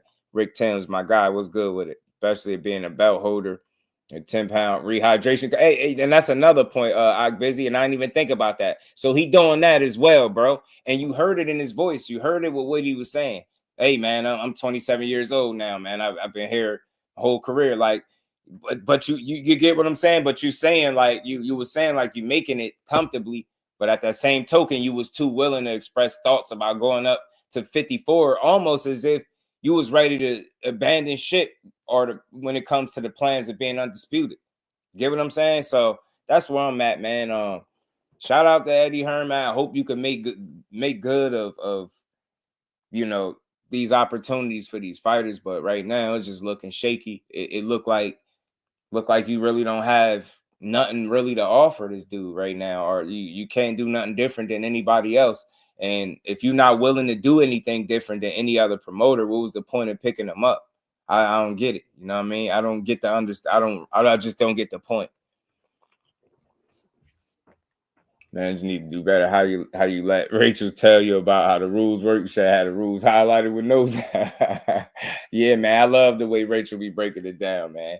But what it is, Pete, is some of these dudes are learning on the job too. So one thing about Brian Norman, he's been open about that. Certain things he's still learning and figuring out too. You know what I'm saying? That's why it's good to be connected and network with people that know and just be in the loop. You know what I mean? Study the business and understand what the hell be going on. Because, man, it seems like it's a lot of games to be played when people not fully up on the rules. Like, I never heard of no $20,000 that needed to be paid to, to make sure the fight would happen, and it would have to come from Eddie Hearn, and he ain't doing that. Dude losing purse bids, the offers coming back is low. Like, none of this stuff looking promising for Boots. None of it. I ain't gonna lie. The Eddie Hearn experiment is not looking fruitful, man. It's not. I don't like it. Boots unifies. You don't have to worry about the 10 pounds. Yeah. And that's another thing. Again, Hannibal, another reason why he need to get him in that fight, that a meaningful fight. How long is he going to not only have to sit at 147, but stay under that, do that as well while he making weight? I think that's a lot, bro. I think that's a lot, man. Shout out to Greg Hackett, man. That was a good conversation, right? And they continue to build a little bit more, and they talked about the injury and things of that nature, right? So the injury, like I said, on their side would have kept them out. So it seemed like it was some games. I mean, I don't know, man. It seemed like some games being played on both sides. Kate Causey, what it do, my guy? How you feeling? Ambrose was good, fan. I do think Hearn is playing Boots. Yeah, I mean, I know that might not be the right word, but it is what it is. It's just he ain't delivering. I should have said that. Is Eddie Hearn delivering for Boots? Because he ain't. Respectfully. Because I don't want to make it seem like he doing something, intentionally wrong. I don't think that's the case, right? I don't want to say it's intentional, like he just out here trying to stagnate careers or just get guys and not do nothing with them. That just don't make sense. But is he delivering is the better question, right? I think that's the better question, the more fair question for a person like me. Is he delivering for Jaron Ennis? No. And short, quick answer, no. Not at all. I mean, his first fight, it was Boots that delivered, right? You know what I mean? He showed you that even with a David Avanesian, man, he was able to bring out over 14,000 people. And you turned around and lost the purse bid to Karen, and it was running the risk of that fight being in damn Germany. It was wild. They even thought of that. You know what I'm saying? So you got to think it was a point in time they was talking about that too. Bozy Ennis was on the record saying they ain't going to Germany. You get what I'm saying? So they was even thinking it at one point too. So it's a lot of like shit that just not going the right way. Then you get him back in here with this dude. He had a less than stellar performance. Now you got people go out the woodworks. Now the fighters talking crazy is cool, but now you got all types of people speculating, and you got the hype job comments coming back out the woodworks again. This shit is sad, man. I don't know, man. I don't see hype job when I see Boots. I see a super talented young fighter that's at the position in his career where he's had so many fights and he needs to be challenged accordingly. Those fights have to matter now. They have to be meaningful fights. He don't need stay busy fights. He don't need them shits no more. They don't do nothing for him. They don't elevate his career and they don't sharpen his skills, man. They don't. So I hope he don't stay too much longer at 47. I really don't. Eddie wants Boots to vacate, move to 54, so Conor can grab that belt. Somebody was saying that Brian Norman Sr. threw that too. He threw that out there too. He threw that out there. And shout out to the Spit Bucket, man. I seen a little conversation they was having talking about Boots, but this is what his result to. Like these type of fights mixed with the type of performance that he just had this past Saturday is allowing people to talk like this. I never heard so much crying coming from the Philadelphia area and for the people across the world who are Boots fans. I ain't never heard so much crying and these excuses that they are making for this guy. It's unbelievable. I thought this was the sport of boxing. I thought if you go in there and you put on a great performance, you put on a great performance. If you put on an okay performance, just say, okay, it wasn't my night. But people are making all these horrendous excuses about Boots and his coach. What's your thoughts? Man, I mean, listen. I mean, again, they holding on. They holding on for dear life. They holding on for dear life, but I think they're holding on to a sinking boot. Yeah.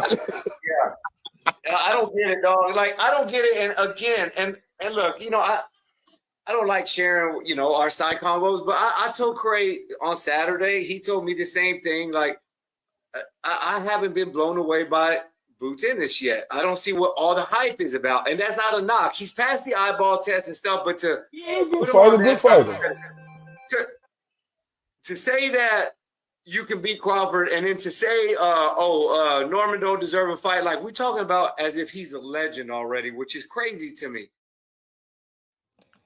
And then look, everybody got their opinion. No knock to Buddy for having his, but we wouldn't be having to ask silly ass questions about what the hype is about if you were putting them in there with people that it made sense to fight. That's just plain and simple. You're not putting them in there with the right opposition and people are questioning his skill set by the fight because it's not being shown and proven against the right kind of talent, bro. And I'm going to say it again, man. You run the risk of becoming complacent. And again, you start fighting down to your competition to a degree. You need fights that you can get up for that really move you, that do something for you, man. I can't stress that enough, man. This dude ain't the kind of guy that's crying about how much money he getting paid. He ain't worried about pay-per-views, none of that. The kid just want to fight. You get a fighter like that, that got to be a promoter's dream. A guy that's always in shape, always in the gym, always trying to put on spectacular performances. As soon as he have a less than stellar performance, man, everybody down his back, man, questioning if he good. You keep saying he passed the eye test, but the X, Y, and Z. But what? He do more than pass the eye test. He'd beat a lot of ass, man. He just got to get the opportunity, I believe. Yeah, man. You just never know. You know what I'm saying? You never know. Hey, who said Junior didn't deserve Boots fight? I don't think nobody said that. I don't think nobody. Yeah, so I don't know where Buddy was going with that. I don't remember nobody saying he didn't deserve it because that would be a bad argument. He's a champion, so I think the argument was about the money. Cornelius, I think they felt like he wasn't in position to try to negotiate the money he was trying to negotiate because he was the B side in the equation. That's what they were saying.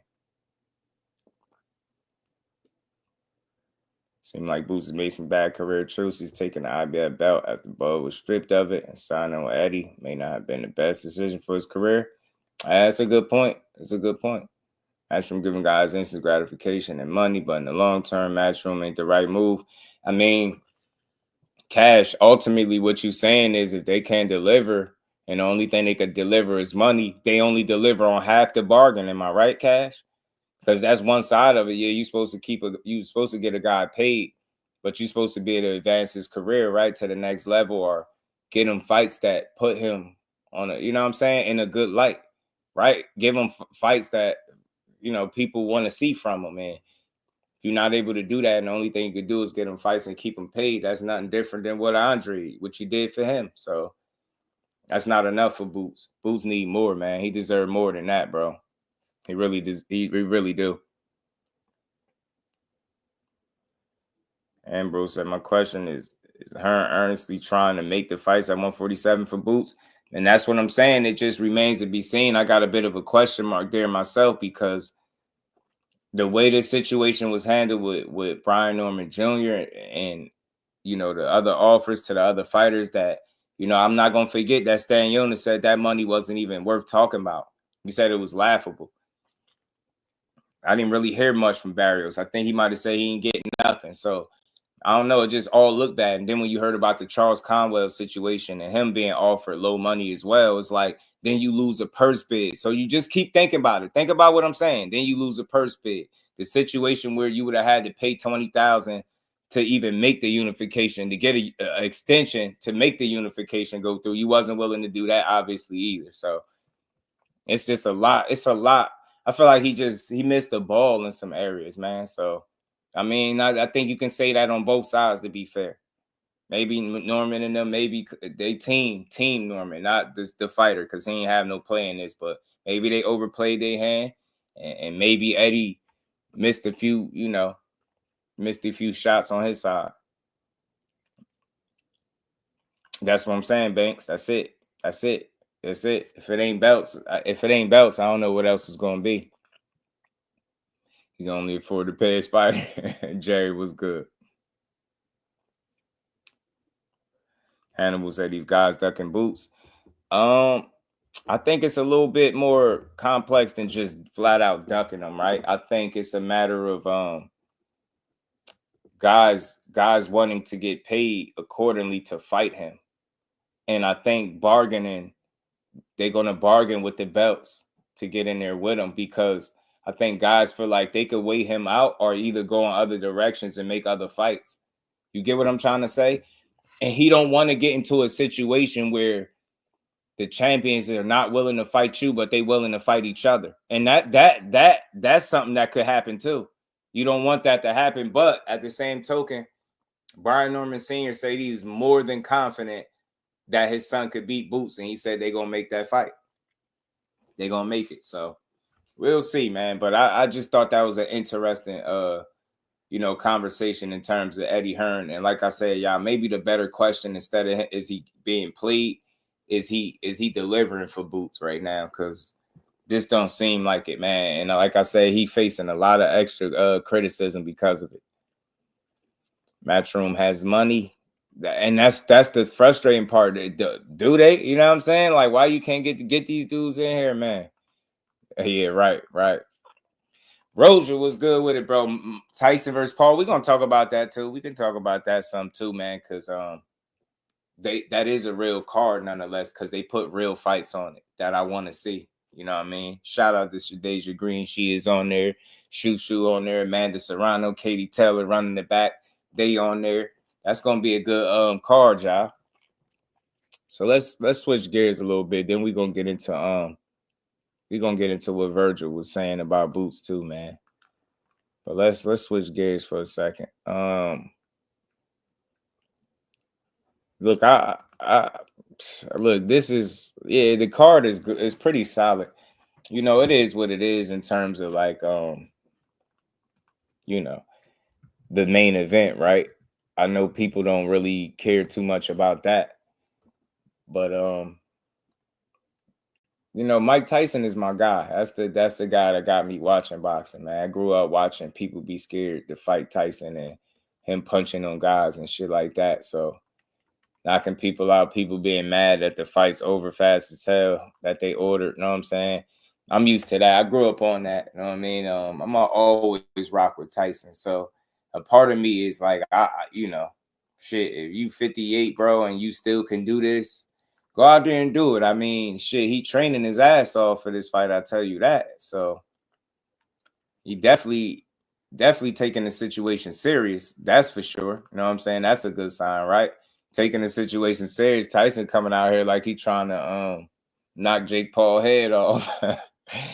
Back you want your career move correctly. Get with Al Hammond. There's no better proven option. The only problem I would say with that, Cash, right off the bat, like the only problem is you run the risk of being inactive. You run that risk. You know what I'm saying? You run the risk of being inactive. You could potentially, you get what I'm saying? Some of their biggest earners find themselves outside the ring for long stretch periods of time.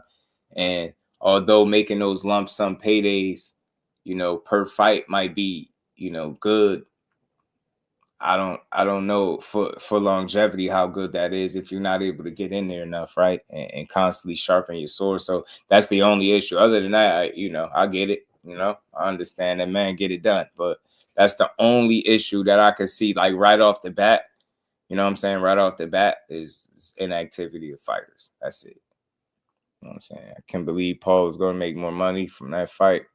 And a lot of top fighters are making, he rigged the game. You know what I'm saying? Samuel, what it do, my guy? Majority draw, and Tyson will get one of the judges. Nah, hey, Banks, it might be something like that.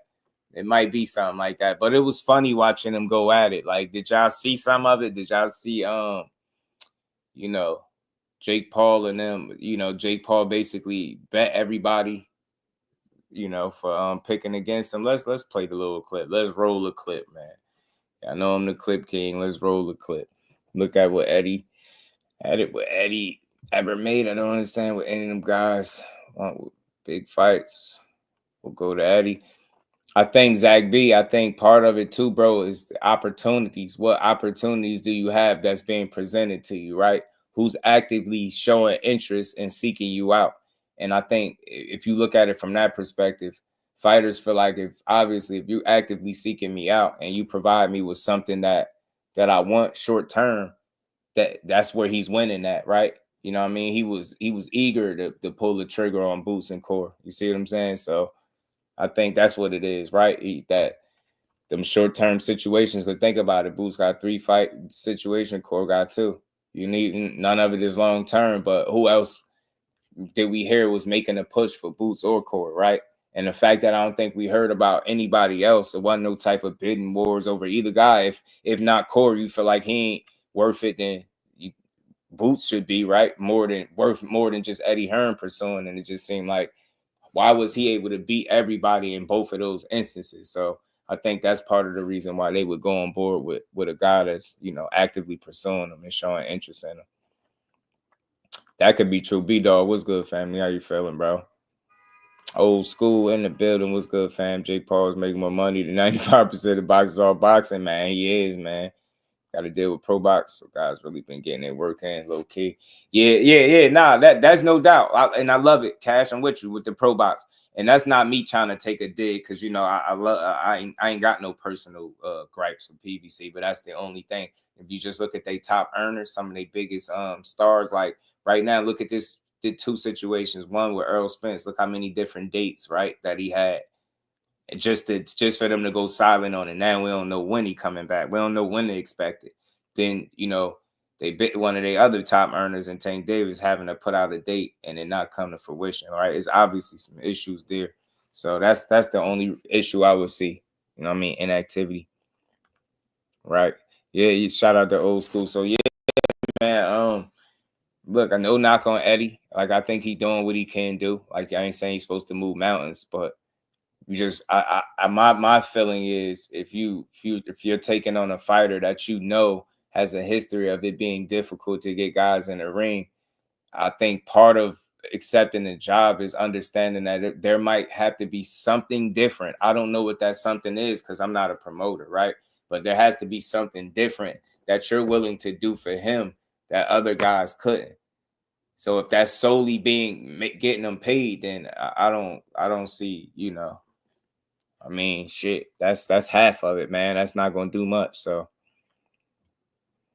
it's like Katie Taylor better 3 million person against Jake. Yeah, man. So real quick, let's play the video. Side bet, and it's just to show, yeah, definitely cash. Ain't nobody stupid, especially when Shushu said that million. But it was still funny. Jake or Mike? Prediction on Friday. We'll start with you, Shushu. No pressure. The baddest man on the planet. I am Mike Tyson. Mario. Iron Mike. Katie. You can never bet against a legend, Mike Tyson. Jake, the disrespect. It's palpable.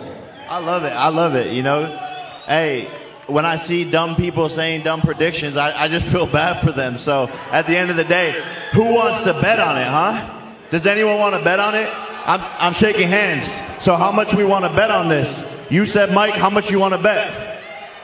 He said he's good. That's what I thought, bitch made. How much you want to bet? Mike Tyson. How much? How much you want to lose? Bro, the time I spend taking a shit is how much you make in your whole life, buddy. Shut the fuck up. How much you want to lose? Whatever. $1 million, deal. We got 1 million here, 1 million here. Okay. Come on. You guys want to fucking do this? Put your money where your mouth is. Wait. Oh, no. I forgot Katie Taylor back here. How much you want to bet? As much as you want. I'm not losing. No shot in hell. Well, do you want to bet your purse? Yeah, let's bet the purse. Oh, my Deal. dear. Well played. Well played. And I'm sending out contracts too. Yeah. He had a little fun. He having fun with that. Shoe said $1 million. You seen Shoe Shoe was like, how much you want to lose? Shoe ain't trying to bet that damn fool no damn $1 million. And I'm sending contract and cash. He's sending contracts, cash. He's sending, you hear me? He's sending contracts. Shoe said $1 million. He asked Barrios, he said, what you want to bet? Barrios said nothing. He said, exactly, bitch me. Yo, why he serve Barrios and Shoe up like that, man? Why he come for my boy like that? Barrios don't be bothering nobody, bro. Yeah, he said Barrios. He said, exactly, bitch me. I'm like, oh, man, Jake feeling himself, man. Jake feeling himself, B. Jake feeling himself, man. You said that in the last minute of the second. I am not going to lose. Did you hear what I said? That's right, Mike.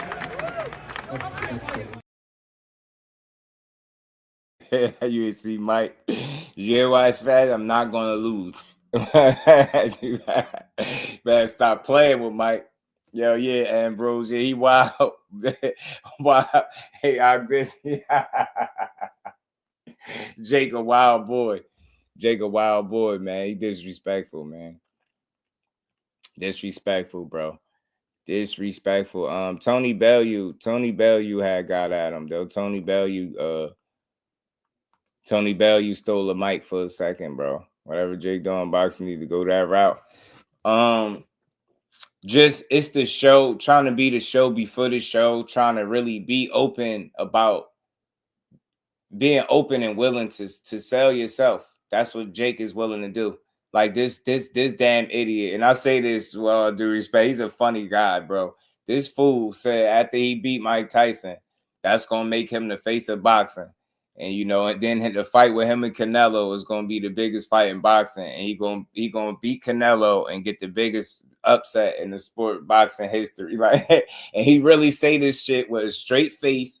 He ain't laughing, he ain't joking and smiling and nothing. He be dead serious, yo. So Jake Paul, he's just, that's what he is. He's a character, and he's brought a lot of, you know, a different type of fan base with him, because he was like a damn Disney kid, a YouTuber, all that shit already. He brought those people with him, and I think he got some of the boxing fans rocking with him too, because one thing I could appreciate about him, I'm gonna read this off: Mario Barrios versus Abel Ramos, Katie Taylor versus Amanda Serrano too.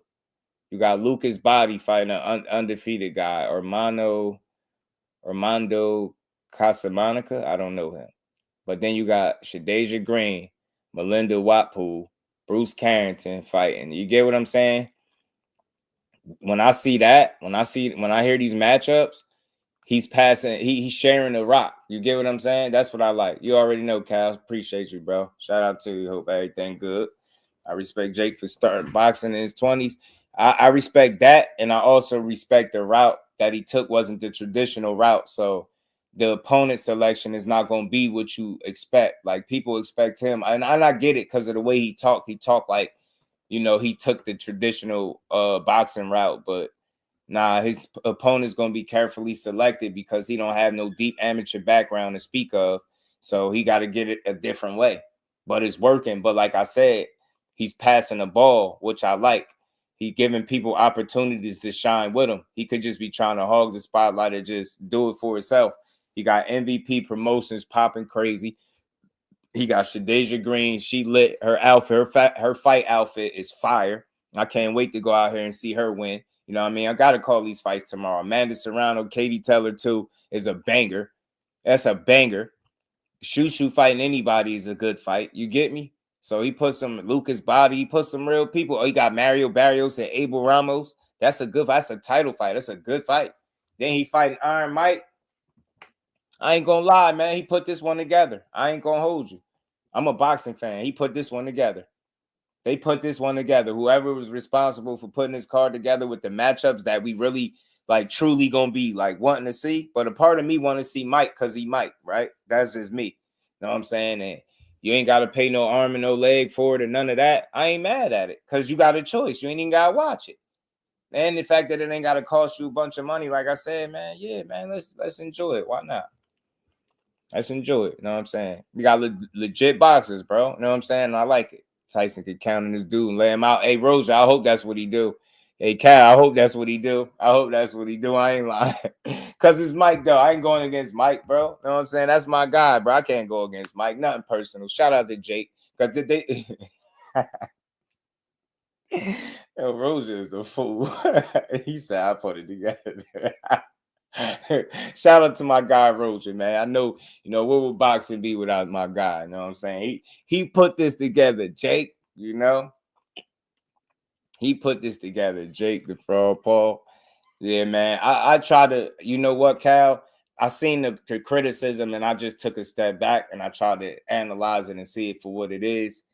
He's a guy that is not a traditional boxer, but he's found a way in, right? And they don't let the Disney star in the door. You know what I'm saying? They don't let him in the back door. So he done hit the scene and now he just keep putting on these events. But like I said, at least he ain't filling it with a whole bunch of shit that people don't want to see. On top of the, people arguably not wanting to watch him do what he do. So the fact that he putting a guy like Tyson is smart. Because I think there's still a group of people, a large group of people, percentage of people that's going to watch it for that reason. And then on top of that, for the diehards and the junkies like us, you got the Shushu Carringtons of the world, Shadeja Green fighting Amanda Serrano, Katie Taylor rematch. Like, you get what I'm saying? You got Mario Barrios fighting Abel Ramos. Those are real fights for us. So he giving you something. You get what I'm trying to say? And again, y'all know I'm one of the most understanding people on YouTube, man. That's just what I am. That's where I'm at right now. But he giving us multiple fights that we would want to see on the same night with him being on the bill, right? So he doing it the smart way, I believe, right? So because by the time you done watched, the different fights, you might as well see the thing through and watch the whole card. So I think it's smart. I think it's pretty damn smart. I'm not going to lie. Shout out to my guy, Rosa, for putting this thing together. You know what I mean? I know Netflix couldn't have done it without you, But, yeah, I think this is going to be a good fight. I mean, a good fight card. I ain't going to lie. That's going to be a spectacle. That's going to be what it's going to be. I'm hearing different things like, 6 big gloves, 16-ounce gloves, 2-minute rounds, stuff like that. I don't know. Sounding real exhibition like, sounding real exhibition like. I'm praying that Mike stands on business. Me too. He look like he in shape. Mike look like he ready to go. Mike look like he ready to go out here, man. Mike look like he ready to go.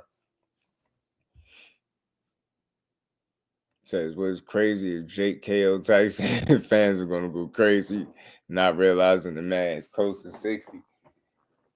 Yeah, man, we might have to jump Jake if he KO Mike. He KO Mike, we might have to do Jake in for that one, man. We can't let Mike do. I mean, we can't let Mike go out like Willie Lump. Said him on my belly. He said Mike from Nebraska shit with a curve to Jake. I don't like that shit. I don't like that shit at all.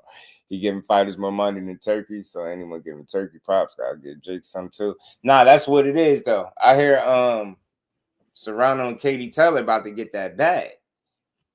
So that's why I say it is something to like about what he's doing. It's just an appreciation that I got for it because, like I said, to join, like, you got to think people feel like he in their sport, right? He in their sport. You're not a real boxer, but he's giving people real opportunities. These real boxers that we like, he giving them a real opportunity to shine on the stage and fight in front of a crowd, a big crowd, because he bringing pretty decent crowds out too. So, like, I just see it for what it is, right? Like, it ain't no traditional boxing route, right? It's more of a side show, but it's some authenticity to those side shows and cards because he's putting real fighters on there. And I think that's where he went. That's where he went in a little bit. Like, think about if he just put, like, all YouTubers and, I don't know, what is that shit that's out, the Misfits or whatever that shit is. Imagine if he was going that route, just putting, like, YouTubers and TikTokers and, nah, he putting real fighters. He like, nah, man. We gonna put some real fighters in here and we gonna rock out. We gonna rock out. So I ain't gonna lie, man. I like it. I like what he doing. I like what he doing. They don't offer money, and money is there. That's the most, I heard they getting the biggest purse from a female boxer. Yeah, me too, Busy. I hear they getting that biggity bag. They deserve it, man. Katie Taylor is a warrior. I think she getting old though. She getting long in the tooth. I mean, I'm 100% rooting for Amanda Serrano. She looked phenomenal in her last fight, man. Let's talk about this a little bit. Amanda Serrano looked phenomenal in her last fight, stopping that overconfident chick that she went out there and beat up ASAP. She whooped her ass, man. She kicked her ass, bro. The prelims on YouTube, I don't know, because I know it say Netflix. I'm not sure. Let me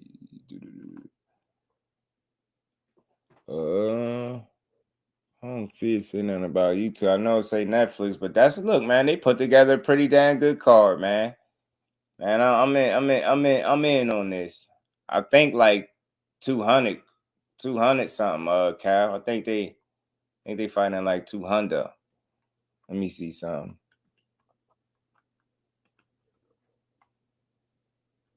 Yeah, heavyweight, pretty much, ain't they? Yeah, I think they fighting a heavyweight. It's eight rounds. And it's 2-minute rounds. So, yeah, y'all, it is 2-minute rounds. This is more like an exhibition. Jake selling the hell out of it, though. That's more like an exhibition, bro. It's more like an exhibition. Yeah, man. I think Amanda won the first fight against Katie. It was close, but I think me too. I think Amanda got it because she hurt her. She hurt her a couple times. And, Katie Taylor just made it up out of there, but she almost stopped her. Katie is stopping Amanda. Sorry to tell you guys, yeah, Rosa lying. No, he lying. Amanda about to get her back for that. Hey, man, Cash, man. Look, you see how she looked there in her last one, bro? He said, guarantee nobody. Hey, Hannibal, you already know. To the gills. You know what I mean? To the gills. He gonna be to the gills. Katie get hey, man. Hey, Kello. She might get stopped this time, Brody. She might get stopped this time. Hold on, man. Somebody hit my line. Who this? My guy. Shout out to my guy, Banks, man. Much love, man. In the Cash App, showing love, man. Shout out to my guy, Banks. Much love, Brody. Shout out to you. And we ain't never got a box again. Well, Right. well. I already been getting these back, but now it's time for you to get your just due.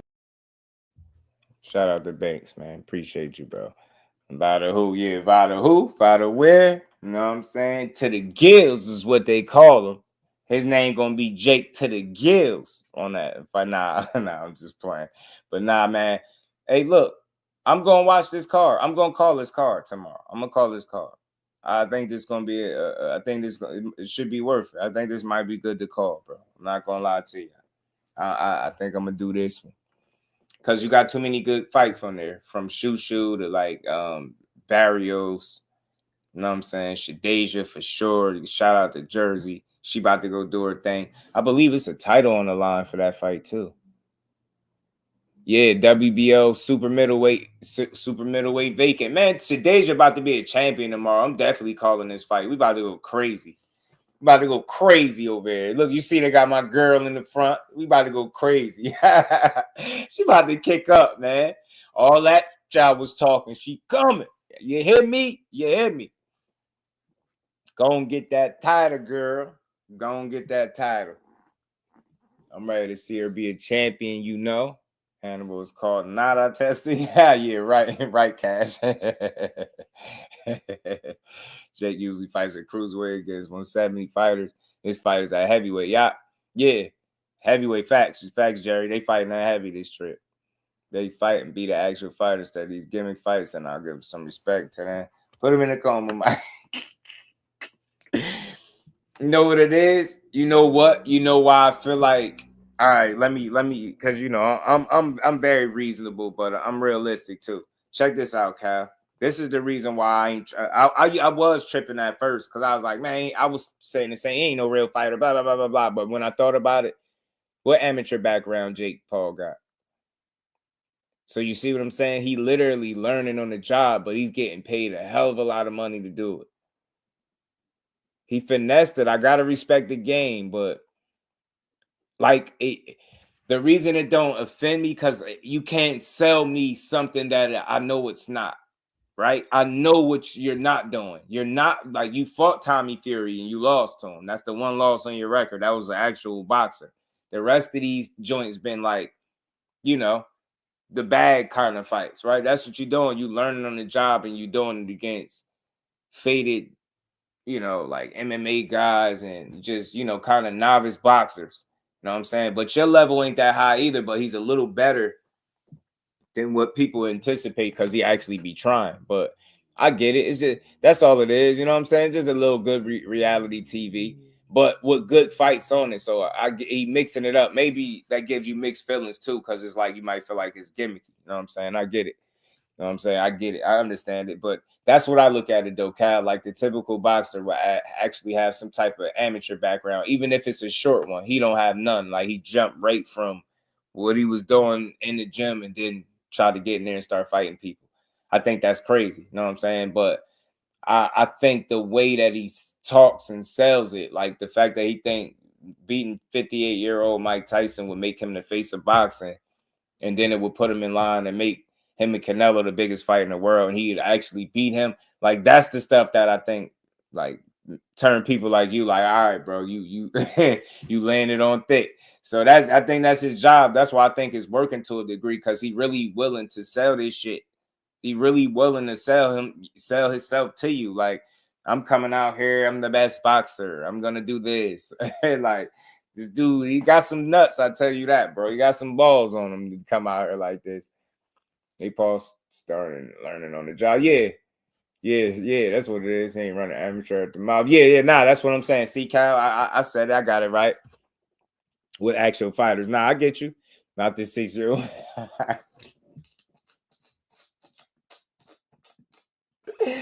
Damn, Kyle, why you do my man Mike like that? Why you do my man Mike like that? Man, you're a fool, Cal. I got with you though, bro. But that's why, right? I've made sense out of something that initially to me didn't make sense. I'm not gonna lie to you. I was like, yo, what is he doing? Like, he's not a real fighter. Why is he talking like this? What the hell is he on about? How is people paying for that? I was on the same thing, and then I started looking at it more because people was going crazy on him. I'm like, hold on, this dude ain't got no amateur background. Okay, I see what you're doing. Find these MMA fighters that got some experience in combat sports, but novices somewhat at boxing, so you can take advantage there. Then you fought a real boxer, you tried it and took a loss. You know what I'm saying? Now you a fool. Get my man Mike like that. 6-year-old, yeah, it's crazy. Man, it's keeping them young, Kyle. The tree for keeping them young. Nah, man. Nah, but yeah. So then, like I said, I started looking at this. I started looking at this situation. I'm like, okay, he throwing fighters on there. Okay, he getting people paid. Okay, He formed a little stable. Okay, he got MVP promotions. Okay. You sharing the wealth. So you ain't just like, you came in here kicking the door down. You was disrespectful. You came in the back door, kicked the back door down, raided the spot. Like, that's how he approached boxing. But you got here and started sharing the stage with the people. And that's something I could always really rock with. So he consistent with it. Like, he talks shit, but they know what it is, man. They know full well what he doing. Like, we have to be fooled. So that's why I just feel like I understand it now. So it's like, all right. You know what I mean? And he ain't got no crazy ass pay-per-view price point on it either. So you really can't be too mad at it, right? But that it's still funny. Y'all crazy. Mike gonna kick up, man. Mike gonna kick up. Plenty of time to build this fight to do well. Yeah, they poured some money into this promotion, obviously, too. They've been having fun with it. Just watch Canelo make this guy an offer, and Paul would be like, nah, fool, I'm the A-side, bro. I'm telling you. I told you, he said after this win, he the face of boxing, bro. Paul said, man, y'all talking about, I'm the face, dog. I'm the face of boxing, whether you like it or not, G. Jake said, I'm the face. You know what I mean? I see people don't like, y'all don't see this. They probably think Justin some BS. He gonna call these fights. Nah, some real fights on his card, man. Shushu really, really good fight, man. I'm looking forward to him because he got criticized after his last fight.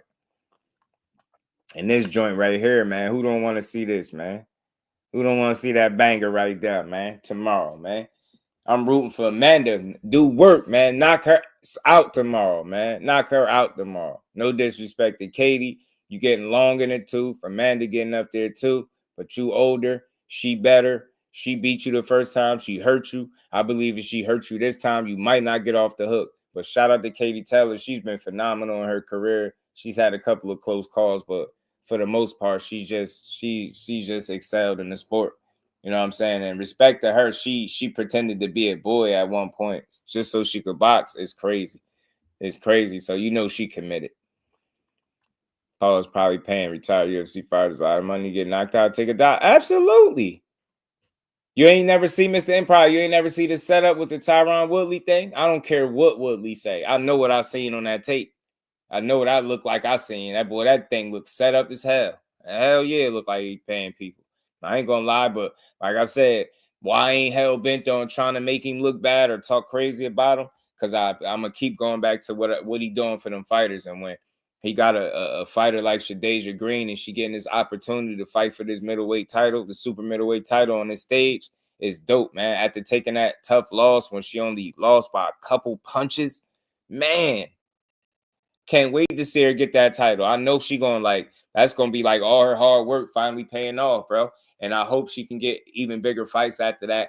And she could find herself being a part of those crazy big paydays.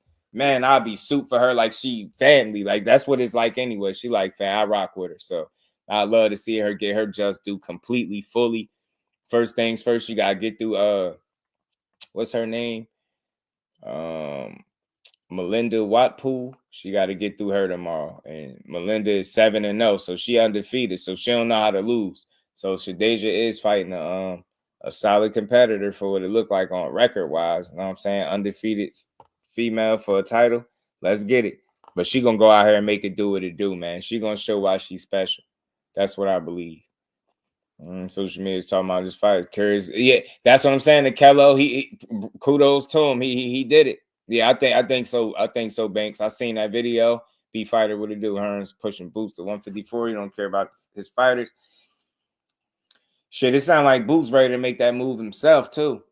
Cash Sports, the box story, and what's good, my guy? How you feeling, bro?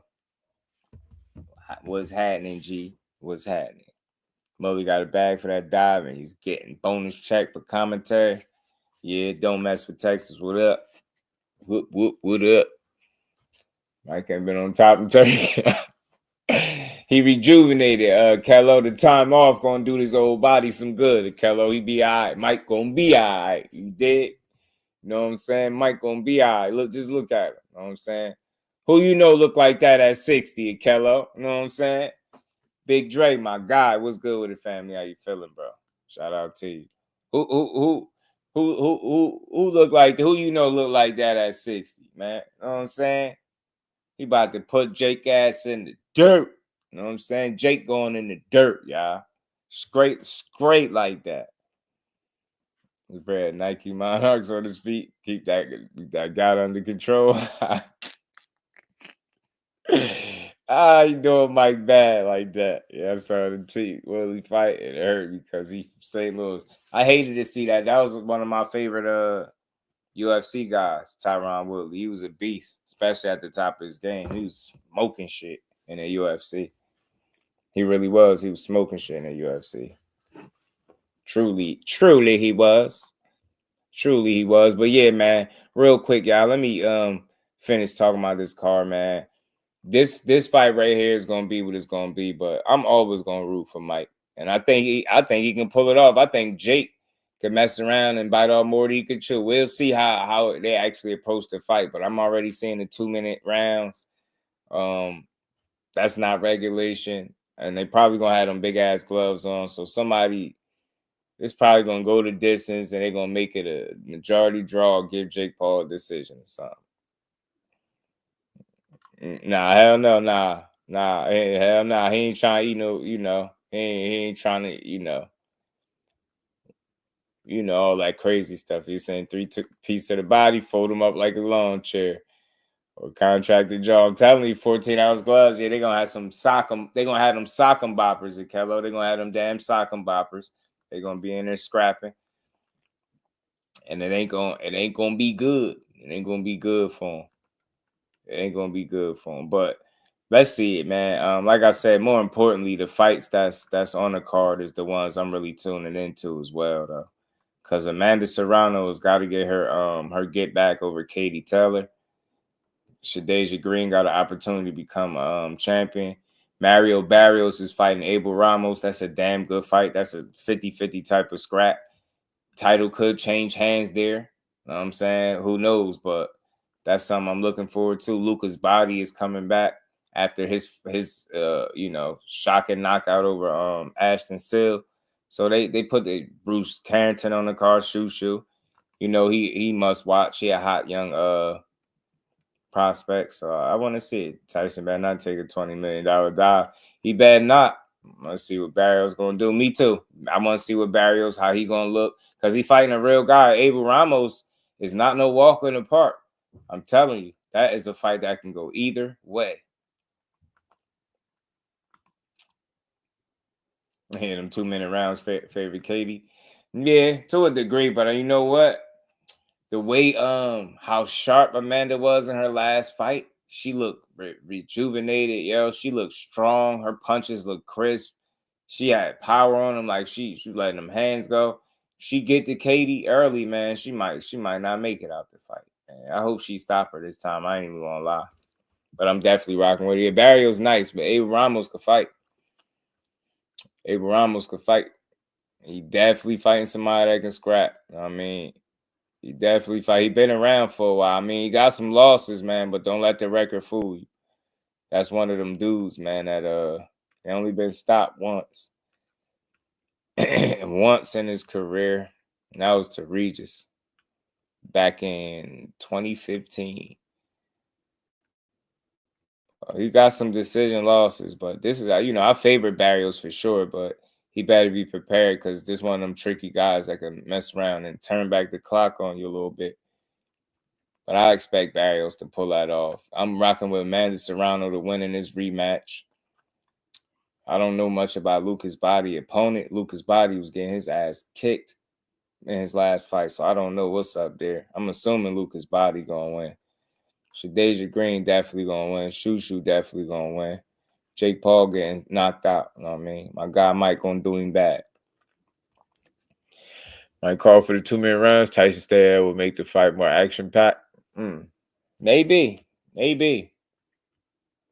Shorter rounds, and it probably favor him because he old, so smart, older, so it's a smart move. Fighting them little 2-minute bursts, he probably could get mess around, hurt Jake. Yeah, he did, Big Dre. He did it. Busy said that's picking me off. Bell holder at 147 are nice, but they're not fighting each other. Yeah, hopefully, like that's why I said after Boots' next situation, man, we could start to see some unifications happen because all these dudes seem like they ain't in a rush. for whatever reason. I just don't, dudes, you just don't hear nothing from nobody. Dudes don't seem like they really trying to be undisputed for real. The only one you really hearing speak on that consistently is Boots and his team, right? You know what I'm saying? Nobody else. So it seemed like the hunger is just missing. The hunger is not there at 147. So it's lost that it's not like a glamour division no more. It's crazy. It's kind of falling by the wayside a little bit. 147. That's crazy. I never thought that would happen to that division, to be honest with you. Never thought I'd see that happen. But overall, yeah, I think this is a good card to watch on Netflix. It ain't about to cost you no arm and no leg to watch it, and you got some real fights. And it is what it is, you know what I'm saying? I'm going to tune in. Went for Amanda Manny with 8 divisions. Yeah, she got to win this one, man. She got to win this one, Cass. She won the last time. They ain't give her the nod. She got to win it. Got to be in it to win it. You get me? She got to be in it to win it, man. I want to see her pull this off. No, I mean, we pulling for her. We pulling for you, Amanda. You dig? We pulling for you, man. Go out there and get this scalp, man. You know what I mean? Katie Taylor, your ass is grass. You know, Melinda Watpool, Shadeja Green about to take you out. She will be in the new, I mean, super middleweight champion. You did. What's that? The WBO.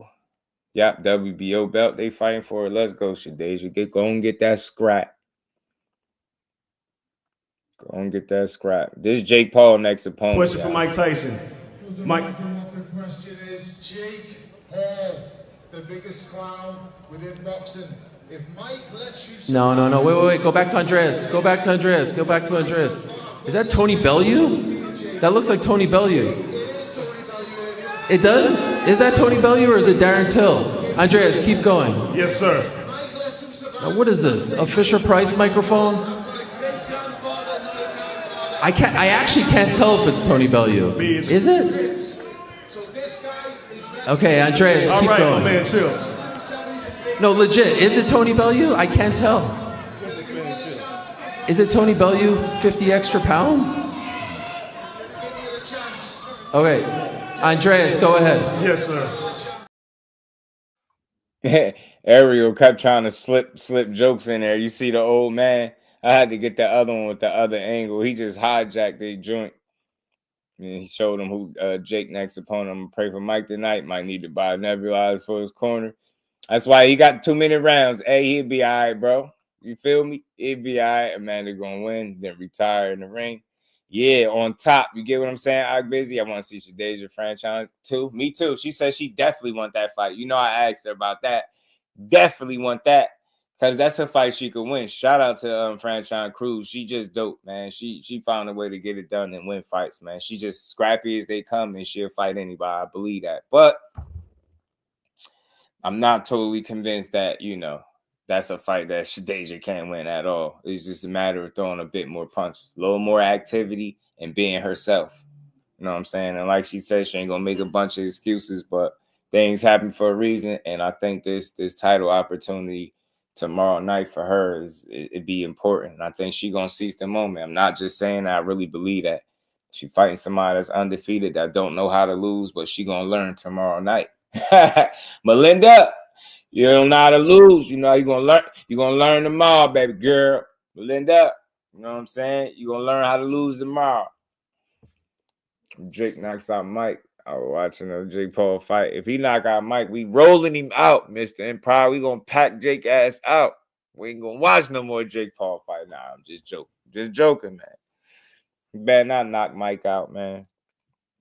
You know what I'm saying? You better not Tyron Woodley, my guy, Mike. Hell nah, we ain't going for that kind of disrespect. You know what I'm saying? I think he gonna be all right. Mike ain't beat, man. You ain't hear Mike? Mike said he ain't. Yeah, man, he ain't knocking nothing out. Mike said, man, he ain't lose. Man, hold on. Not gonna lose. But you said that in the last minute of the second. I am not gonna lose. Did you hear what I said? That's right, Mike. That's it. My boy Mike said we not gonna lose, man. He ain't gonna say it again, and he ain't going back and forth. He ain't got time to be playing with no Jake Paul. He said his name, Fake Paul, tomorrow night. Nah. Shout out to them, man. But I think this gonna be a good card, though. Good fights on it. Got me talking about it a little bit. Like I said, with Mike, he did something kind of smart with the Mike Tyson bit, because he still got people that really rock with him, even at 58. So that I think is gonna do well. And then you got real fights on there that real matchups that people want to see. Like I said, the ladies gonna do their thing. The fellas, a guy, Shoo, and Barrios, go out there and do y'all thing. And you know what I mean? Keep it moving. Man, I was walking with a pool cue a month ago. Don't do my man like that, and bros. You know what I'm saying? Stop bringing up old stuff. You know what I'm saying? He rejuvenated, bro. You know what I'm saying? He rejuvenated. He went got that spinal situation sorted out. You know what I'm saying? He good now. You know what I'm saying? He walking upright. You know what I'm saying? He walking upright. You know what I'm saying? He looking explosive. You feel me? You don't know too many 58-year-olds that look like that, G. No Photoshop either. You know what I'm saying? That's Mike in the flesh. You know what I'm saying? He looking better shape. He looking better shape than Jake right now. You know what I'm saying? He looking better shape than Jake. He about to punch Youngin out. You know what I'm saying? Tomorrow night, man. Punch Youngin ass out tomorrow night. That's what's about to happen, bro. Mike ain't playing no damn James. Lucas Body on the card too. He fighting an undefeated opponent, Roja. Lucas Body fighting Armando Casamanica, who's 14-0. Lucas Body himself is 17-0. I suppose he'll pull it off, but I don't know much about his opponent at all. Mike going wear the New Balances, 2 straps. Mike coming in with the old tire, you know what I mean? The older tire, you know what I mean? The little piece of the little robe with the black trunks and the black kicks with no socks. You know what I'm saying? Mike coming to smoke something. You know what I'm saying? It's gonna be vintage Mike. You know what I'm saying? I'm gonna see. It's gonna be vintage Mike in the ring. It's gonna be vintage Mike, man. Shout out to everybody in the chat. Y'all smash the like button if y'all haven't, man. I got something else, man. I wanted to touch on real quick too, man. With Vergil Ortiz, I wanted to bring this up with Oh damn, I forgot to play this, man. But I wanted to bring this up from Vergil Ortiz, man. He has some interesting things to say about Boots Ennis, man. You feel me? That's some interesting things. He said, with no beard. And shout out to Lucas. He said, Mike, with no beard. He got to shave the beard. If you talking about Jake, he got to shave the beard, bro. You know what I'm saying? He can't cheat like that. They got to make him trim the beard down or something. So Mike could locate that chin and get him up out of there. But I wanted to touch on this real quick. What Vergil Ortiz had to say about Boots in his last fight. How it's going to end, I'm not too sure. It's just up to them. It's kind of up to them how they approach the fight. But, I 100% faith in Jose on this fight. Any other fights on this card that you're looking forward to watching? I like watching William Cepeda fight. I always love watching him fight. He's a relentless fighter, man. He from start to finish, he doesn't get tired. He keeps his power the same. And Mike face going to be raw as hell. We asked him for his secret. I know he's taking pictures with you earlier. His secret? Yeah, I think to punching 20,000 punches a fight. I think I know what it is. He trains at like 6,000, 9,000 elevation. That's what I just learned in the car right now. That's crazy, man. So that's probably it right there. So yeah, it is crazy. His body's used to running on very little oxygen. That's fascinating. I want to get your opinion on. We'll do Jaron Ennis. You saw his fight of the weekend. Yeah. What did you make of his performance? Your name's been thrown in to fight him next. What did you make of his performance, first of all? Well, I mean, look, just being truthful, he didn't look that great. I'm not sure what it is about that guy because he's had 2 performances back to back with him that weren't so great. He didn't knock him out, which I'm not saying he has to knock him out. It's just honestly, he just got hit a lot. He didn't look that great. He seemed kind of frustrated. But, I mean, there's really nothing else to say about that. Like I said, I haven't been in a ring with that guy. I can't really say for myself what it was. But, I mean, that's that. I mean, do you know if there's any potential of that fight happening with you guys? Because Terrence has pretty much made it obvious that he's not going to fight Jaron Ennis next, so it leaves you. Yeah, I mean, so as far as I know that I'm reading on the internet is that there's negotiations are being made at this moment. It could be in February. That's when I'm going to fight. If it's him or not, I'm fighting in February. You know, I really don't know who it's going to be against. Yeah, I think I'm going to fight here in February. So regardless of who it is, it's going to be here. It could be him. It could not be. Hold on. Well, I mean, look, just being truthful, he didn't look that great. You know, I'm not sure what it is about that guy because he's had two What did he just say? performances back to back with him that weren't so great. You know, he didn't knock him out, which I'm not saying he has to knock him out. It's just in all honesty, he just got hit a lot. He didn't look that great. He seemed kind of frustrated. But I mean, there's really nothing else to say about that. You know, like I said, I haven't been in a ring with that guy. I can't really say for myself what it was. But I mean, that's that. I mean, I feel him because you can't go in too much because your last fight, you was getting touched up. You got hit a lot your last fight. You got dropped twice. You got dropped twice and people thought you lost. You get what I'm saying? Shout out to my guy, hey, man, in the super chat. He said for keeping the build flowing, man. Much love, man, for keeping the lights on. Shout out to my guy, hey, for the love in the super chat. And we ain't never got a box again. Well, Right. well. I already been getting these bets, but now it's time for you to get your just do. Shout out to my guy, hey, man. Mike better not come in the old man Velcro boxing footwear. Nah, he going to the old kicks, the throwback joint. He's going to be vintage Mike. Busy. Mr. Kyle said then Vergil dropped the ties his last fight with a questionable decision that he did twice for sure. Two that was counted for sure. Definitely got dropped, put down, and was looking rough. He got touched up quite a bit. He got hit more than I've ever seen him get hit in his career. So he got hit a lot. People would say you didn't look too hot in your last fight either. But that's boxing. Every night not going to be your best. If you could win when you're not having your best night, much respect to you. Big Dog Willie, much love for the 10 pieces. He said, breaking news. Bill Haney said he secretly changed Jake Paul to defeat Mike Tyson. Bill taught Jake Paul is powerful, unstoppable cat punch, the most destructive punch in boxing history. Pray for Tyson. Damn, a cat punch is crazy. Big Dog just be coming up with some shit. Taught him the cat punch, man. Mike got it. Mike still got that that combination, that hook to the body, hook to the head combination. He still got that. He hit Jake with that. Jay is over. And we ain't never got a box again. Well. I already been getting these bets, but now it's time for you to get your just do. I'm telling you right now, if he hit Jake with that left hook to the body, left hook to the head combination that he got, I'm telling you, bro, Jake might poop himself in the ring in real time. Dub J, what it do, my guy? How you feeling? Yeah, you got to trim that beard, Brody. How you feeling? You got to trim that beard, man. Like Vergil get hit a lot. His last fight, he got put on his back pockets twice. Yeah, he was getting touched up. Yep, Cass, he was getting touched up. Yeah, he was getting touched up. I keep saying Karen Agua fighting. I mean, fighters will look good against him. Yeah, I don't think people really taking that into account. I think Vergil was trying to give an honest assessment and wasn't dissing him. He just say he didn't look that good. Look, he looked bad. He got frustrated and all that shit. So he's saying what we already know. But sometimes guys just have a way of surviving, man. Like, it's things he could have did better, but that's it's a lot of what happened was that mistakes Boots was making. Like, I don't think he was being forced into mistakes as much as he was just making them because of the over reliance on reflexes and athleticism and the frustration when that settled in with it too.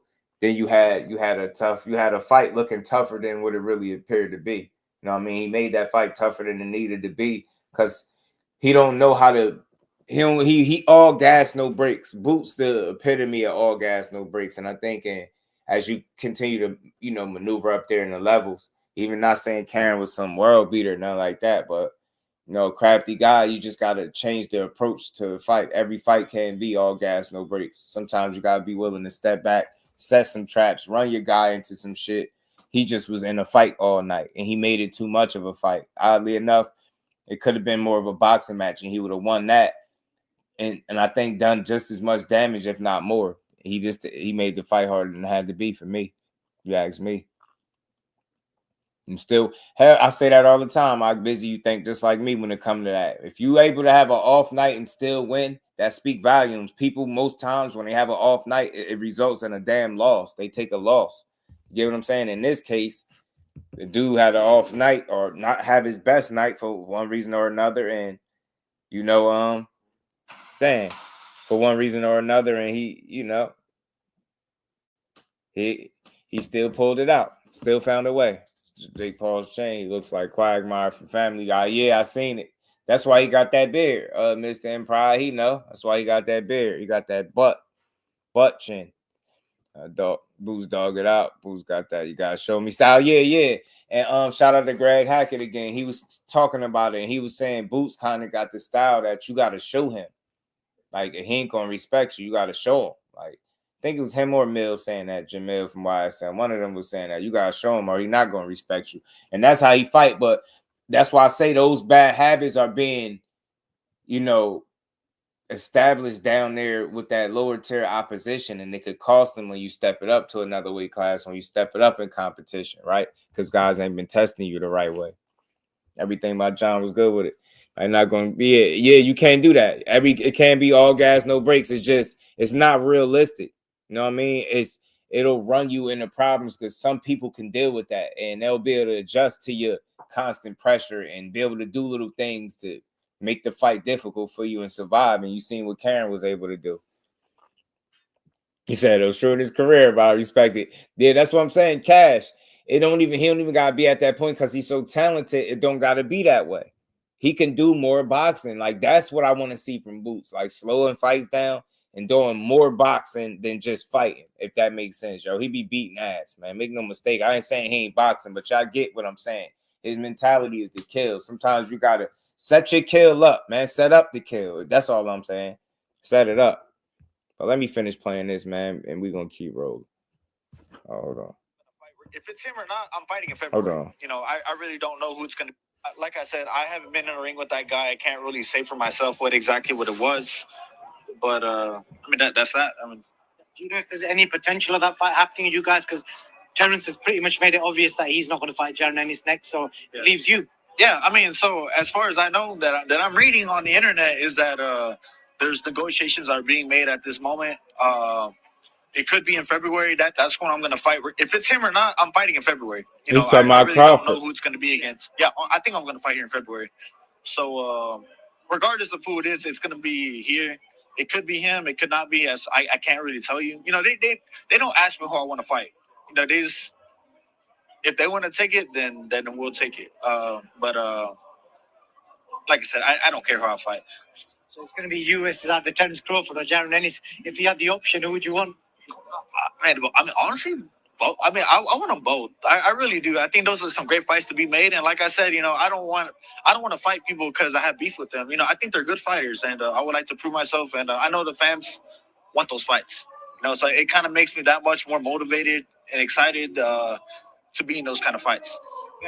Richard, what's good, family? This is a Judah Vision. What's good, bro? This is Vergil Ortiz talking, and what he was saying was he hearing about his negotiations happening.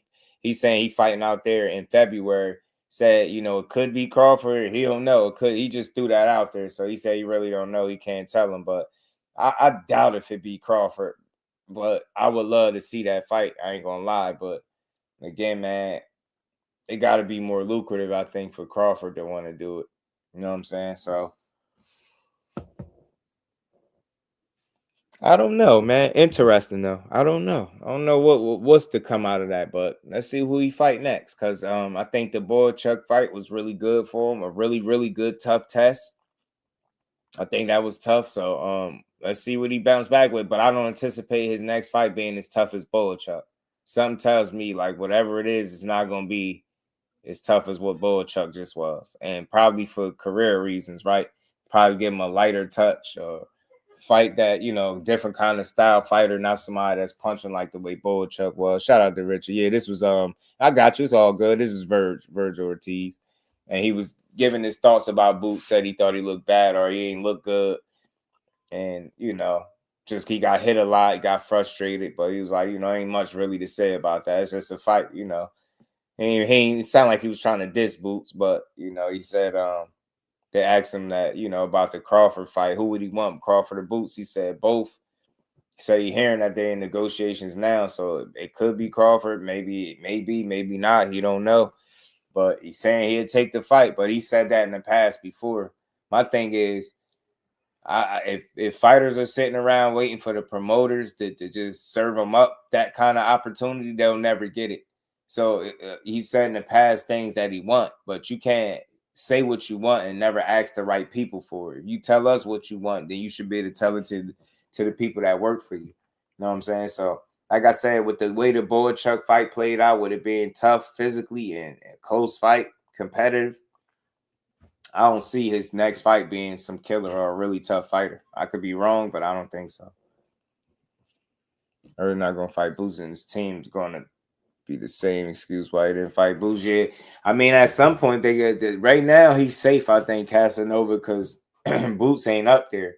But Crawford is, you know what I'm saying? But I don't think that'll happen. But I do think it's a possibility to see Boots and Vergil. I mean, Eddie Hearn and De La Hoya have been flirting about the 5 versus 5. And you see that 5 versus 5 right there. Go to the boy and Matchroom. That got Vergil and Boots right at the top. That'd be a great fight. Like I said, they flirting with it, but in order for it to take shape, Boots gonna have to move up to he's gonna have to move up to 54 to even make it a possibility. And like I said, the more he sit at 47, the more risk he run of being done at that weight, cooked at that weight. You fighting under the 10-pound rehydration rules as well, because you got that IBF title. You already spoke, so you spoke in detail like about wanting to go up to 54, talking about how you're 27, you've been doing this for a long time. Like that sound like a guy that's ready to move up. You know what I'm saying? You almost sound like you said, hell with these titles at 47, I'm about to go to 54.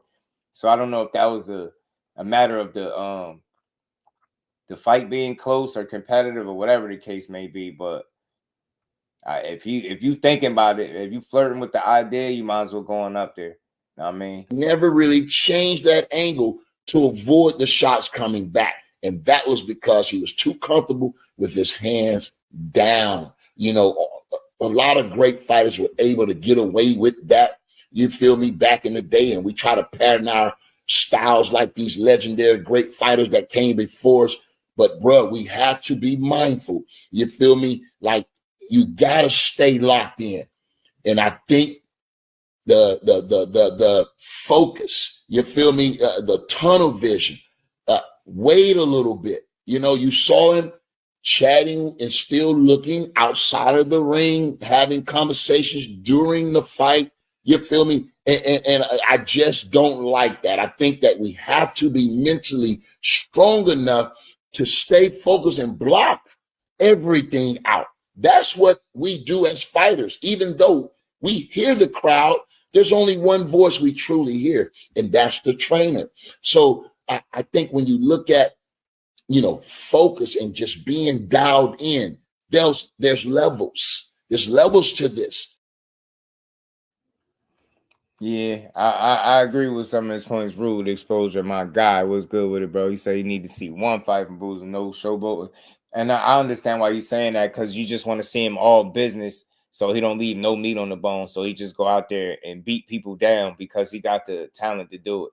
No showboating, no extra shit, just surgical. And like Tarver was saying, bro, being dialed in on another level, you ignoring the outside noise. The only voice you need to hear is your dad.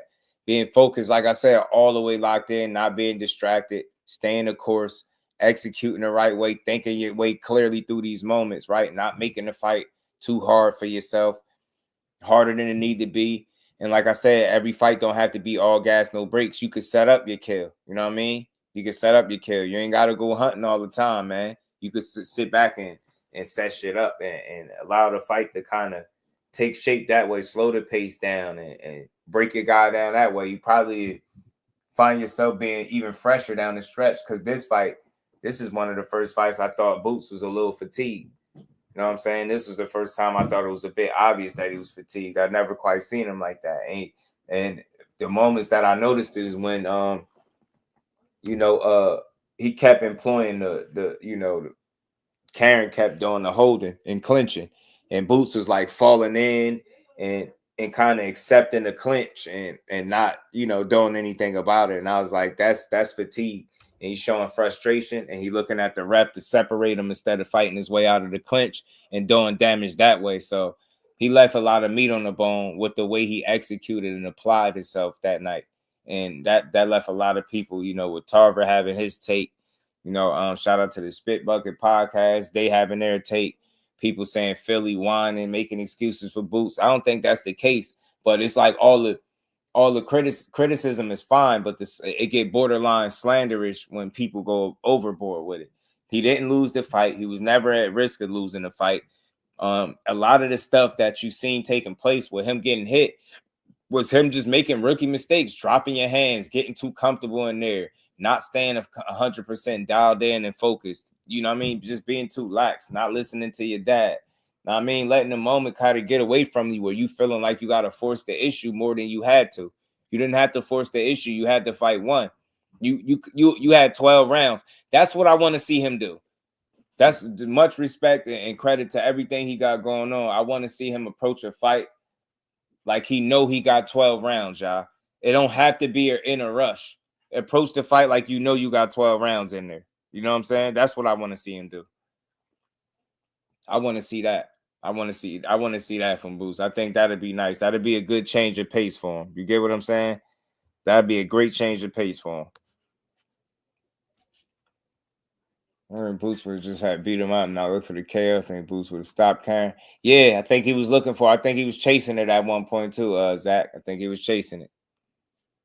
Yeah, the discipline. Need to lock in more. It's another level there for him. And I think he can gain that through patience and understanding and application, allowing him to execute the right way. I know that might sound crazy, but that's how I see it. It's application and execution. And he didn't execute the best. He wasn't as sharp as he could have been. He was lax when he didn't need to be lax. He was getting caught with some straight shots. Karen changed tactics. He went from like a runner and a survivor to a guy that was in the pocket, more fighting, coming on the front foot, being tricky in there. And then when it got hot in there, he took a knee. And then, and in the back half of the fight, he started doing a lot of holding that got him to that got him through the fight. And that's what Boots didn't make the necessary adjustments. And he just didn't look his best. And as a result, you got all these different criticism, like I said, which is okay, is understood. But to keep saying the man is hyping a hype job is wild, it's disrespectful. It's like, man, well, make somebody get in there and beat his ass, because the best thing you could do is not make him look himself, and maybe he don't get a knockout. That ain't nothing crazy. He can get that. We know Boots can look better than what he did. That fight is probably the best fight that Karen gonna fight against a guy like that. That's what people not looking at. And styles make fights when you're able to implement the style. With the mistakes that Boots was making and the style that Karen got and what he was implementing, it caused problems. And a lot of that shit was what Jaron Ennis was doing himself. He made that shit hard for himself. And he did. He definitely looked like he was tired in this fight. I wouldn't say gassed out, but he definitely looked like he was feeling the pace of the fight. You could see fatigue settle in a way that you typically don't see in Boots fights. And I think that was due to all the tussling and wrestling and just the overexerting yourself, just trying too hard, right?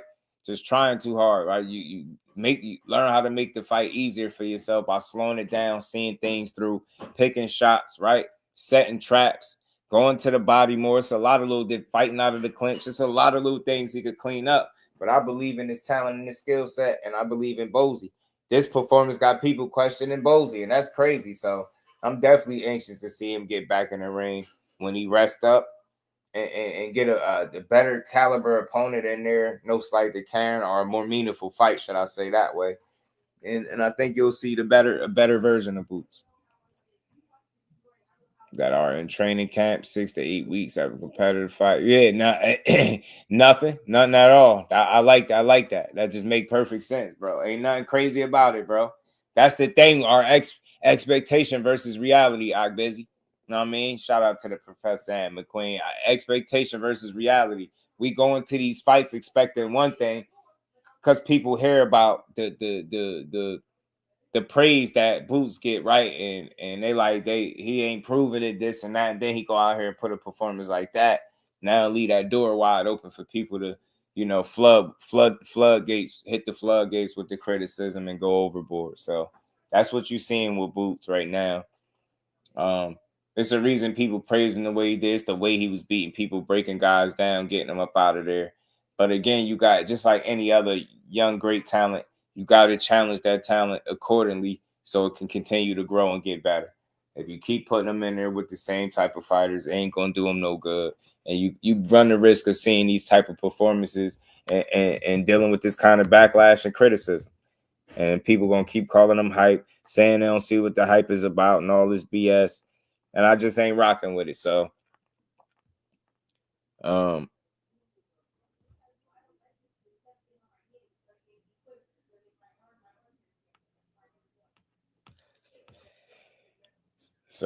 we'll see, man. Better luck next time. He got some things to tighten up on. But I think, again, a lot of that was due to the style that Cam brought to the ring that night. I do. You know what I'm saying? Like I said, I think he'll look better, much better. I think Karen will be tricky like that for a lot of people, not just Boots. But only time will tell, right? Only time will tell. Only time will tell, and we gonna see. So we'll see, man. We'll see. But Vergil spoke on it. Hopefully we get that fight at 54 at some point between them two. Because like I said, y'all, it's something that I think boxing need, man. That fight we missed that fight at 47. There's no reason why Boots find himself at 54 that we don't get him versus Vergil, man. I think that'd be a disservice to the sport of boxing. I think it'd be a disservice to the sport of boxing, bro.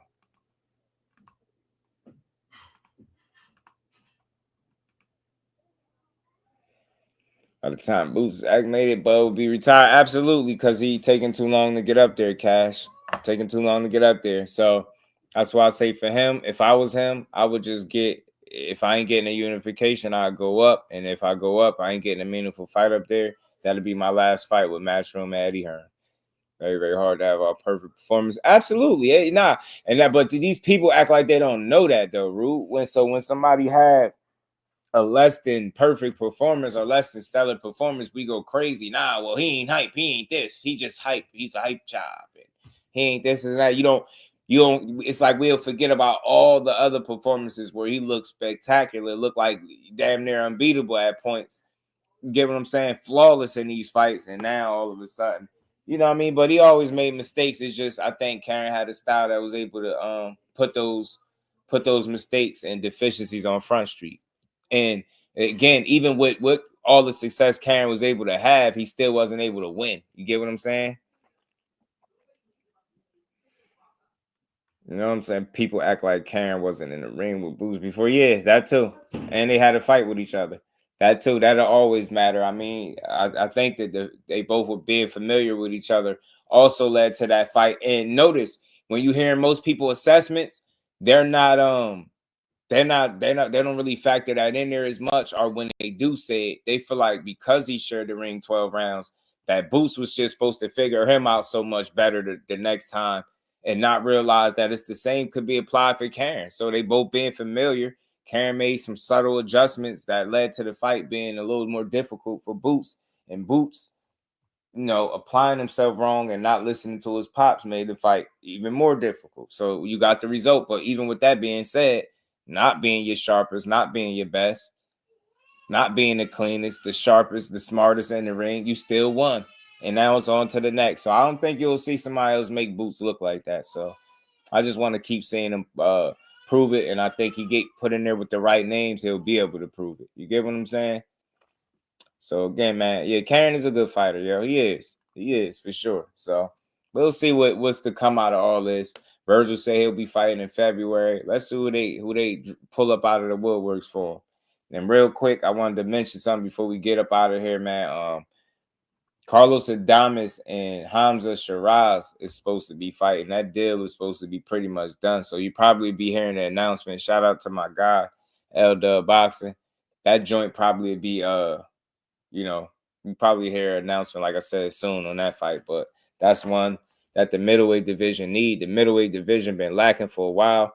Got some good talent in there. They just not mixing it up. But there's no doubt that'd be a great fight. And I think either that, Jonabek, Carlos Adames would have been a great fight. But any of those dudes mixing it up will be good. Kakachi versus Nunez, a done deal too. Yes, sir. Yes, sir. Don't mess with Texas, my guy. You already know. I think Karen beat Boots mentally. In ways, man, because Rudy made him overthink. He made him overexert himself, which led to him being fatigued, slowing down, slow down in the fight, and didn't look his best. So in ways, he challenged him. I wouldn't say he beat him, but he definitely challenged him in ways mentally. That led to several mistakes. Karen was definitely more game than people gave him credit for, and it led to the fight playing out and being more difficult for him. I'm Mike Tyson, but with that, man, Mike Tyson tomorrow, Jake Paul, we're going to call that card. Y'all see all the good names on it. We're going to have some fun for that. We're going to have some fun with it. Boots at 154 is long overdue. Yeah, and I think he on borrowed time at 147. I don't think he should fight there no more unless it's unification worthy. Anything less is a waste of his time. And he already spoke about going up to 54. That has something to do with the way he probably felt in there. He said he felt good, but it had to be a reason why you talking about how long you've been there. And you know what I mean? It's kind of you double talking. One end you saying like you feel good, you made the weight good, you felt good in there. Then on the other end, you like, man, I've been doing this for a long time. I'm 27 now. It might be time to go to 54. That's enough said for me. So it's championship or bust for Boots. Championship or 54. Yeah, it is the fight to make at 54 for sure.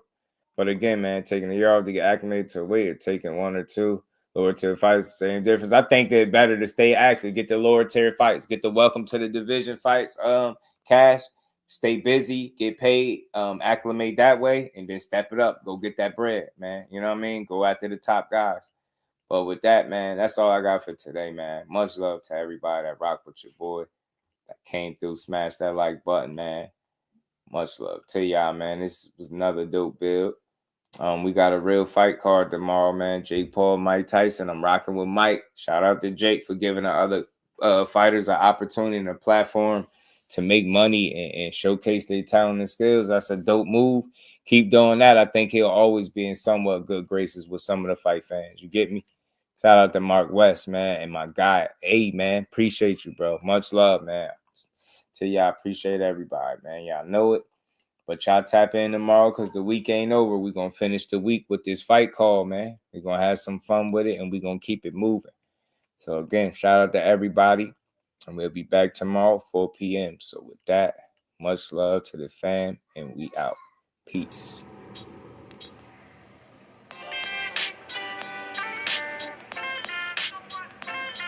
Yo, you know the deal. We back again. We never slacking. Word 'em up. Ladies and guys, whether if you drunk or you high, it's time to pay respects to the illest man alive. If you think you got a point, he'll shrink you down to size. And from there it's downhill like a slinky or a slide. Open your eyes, got a deep connection with the rise, so you might see them jump in whenever they go live. Peep it, this channel blowing up now, it's not a secret. With tons of exclusive interviews to listen to. Them other channels I hate, but yo, they missing clues. They start narratives, sip the goose and twist the truth. It don't take a rocket scientist to get the proof. Just click the live at 4 p.m. Eastern time. But when you chime in, make sure you keep it kind. But if cowards want to debate, then it's feasting time. My man Jusdu shine busy all the time. Grind 24/7, 365. Videos he might have 365. My rhyme sick, they make you do a 365. You get a rich if you think you fit to survive. It's Jusdueboxing, time to click the live. Ain't no beginners, if you soft, you ain't down to ride. I crush you, respect too, it's Jusdu. He got the illest boxing show on the internet. The boy been a threat and he ain't even had dinner yet. Word 'em up. Yeah. You know what time it is.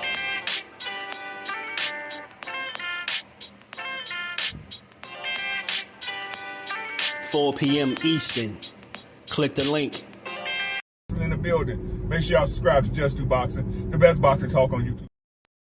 Jusdueboxing in the building, 4 o'clock shorty, man. Y'all make sure y'all check him out. He's going to be live today at 4 o'clock, man. And he's going to be spewing some good stuff as he always do with an unbiased approach, man. He's probably the most unbiased channel on YouTube. What's going on? And one of my favorite channels, if y'all into that pugilistic perfection, if y'all into that boxing, that's that boy Just Do Boxing here on YouTube. Make sure y'all check out Just Do Boxing, the only unbiased boxing channel on YouTube, because I am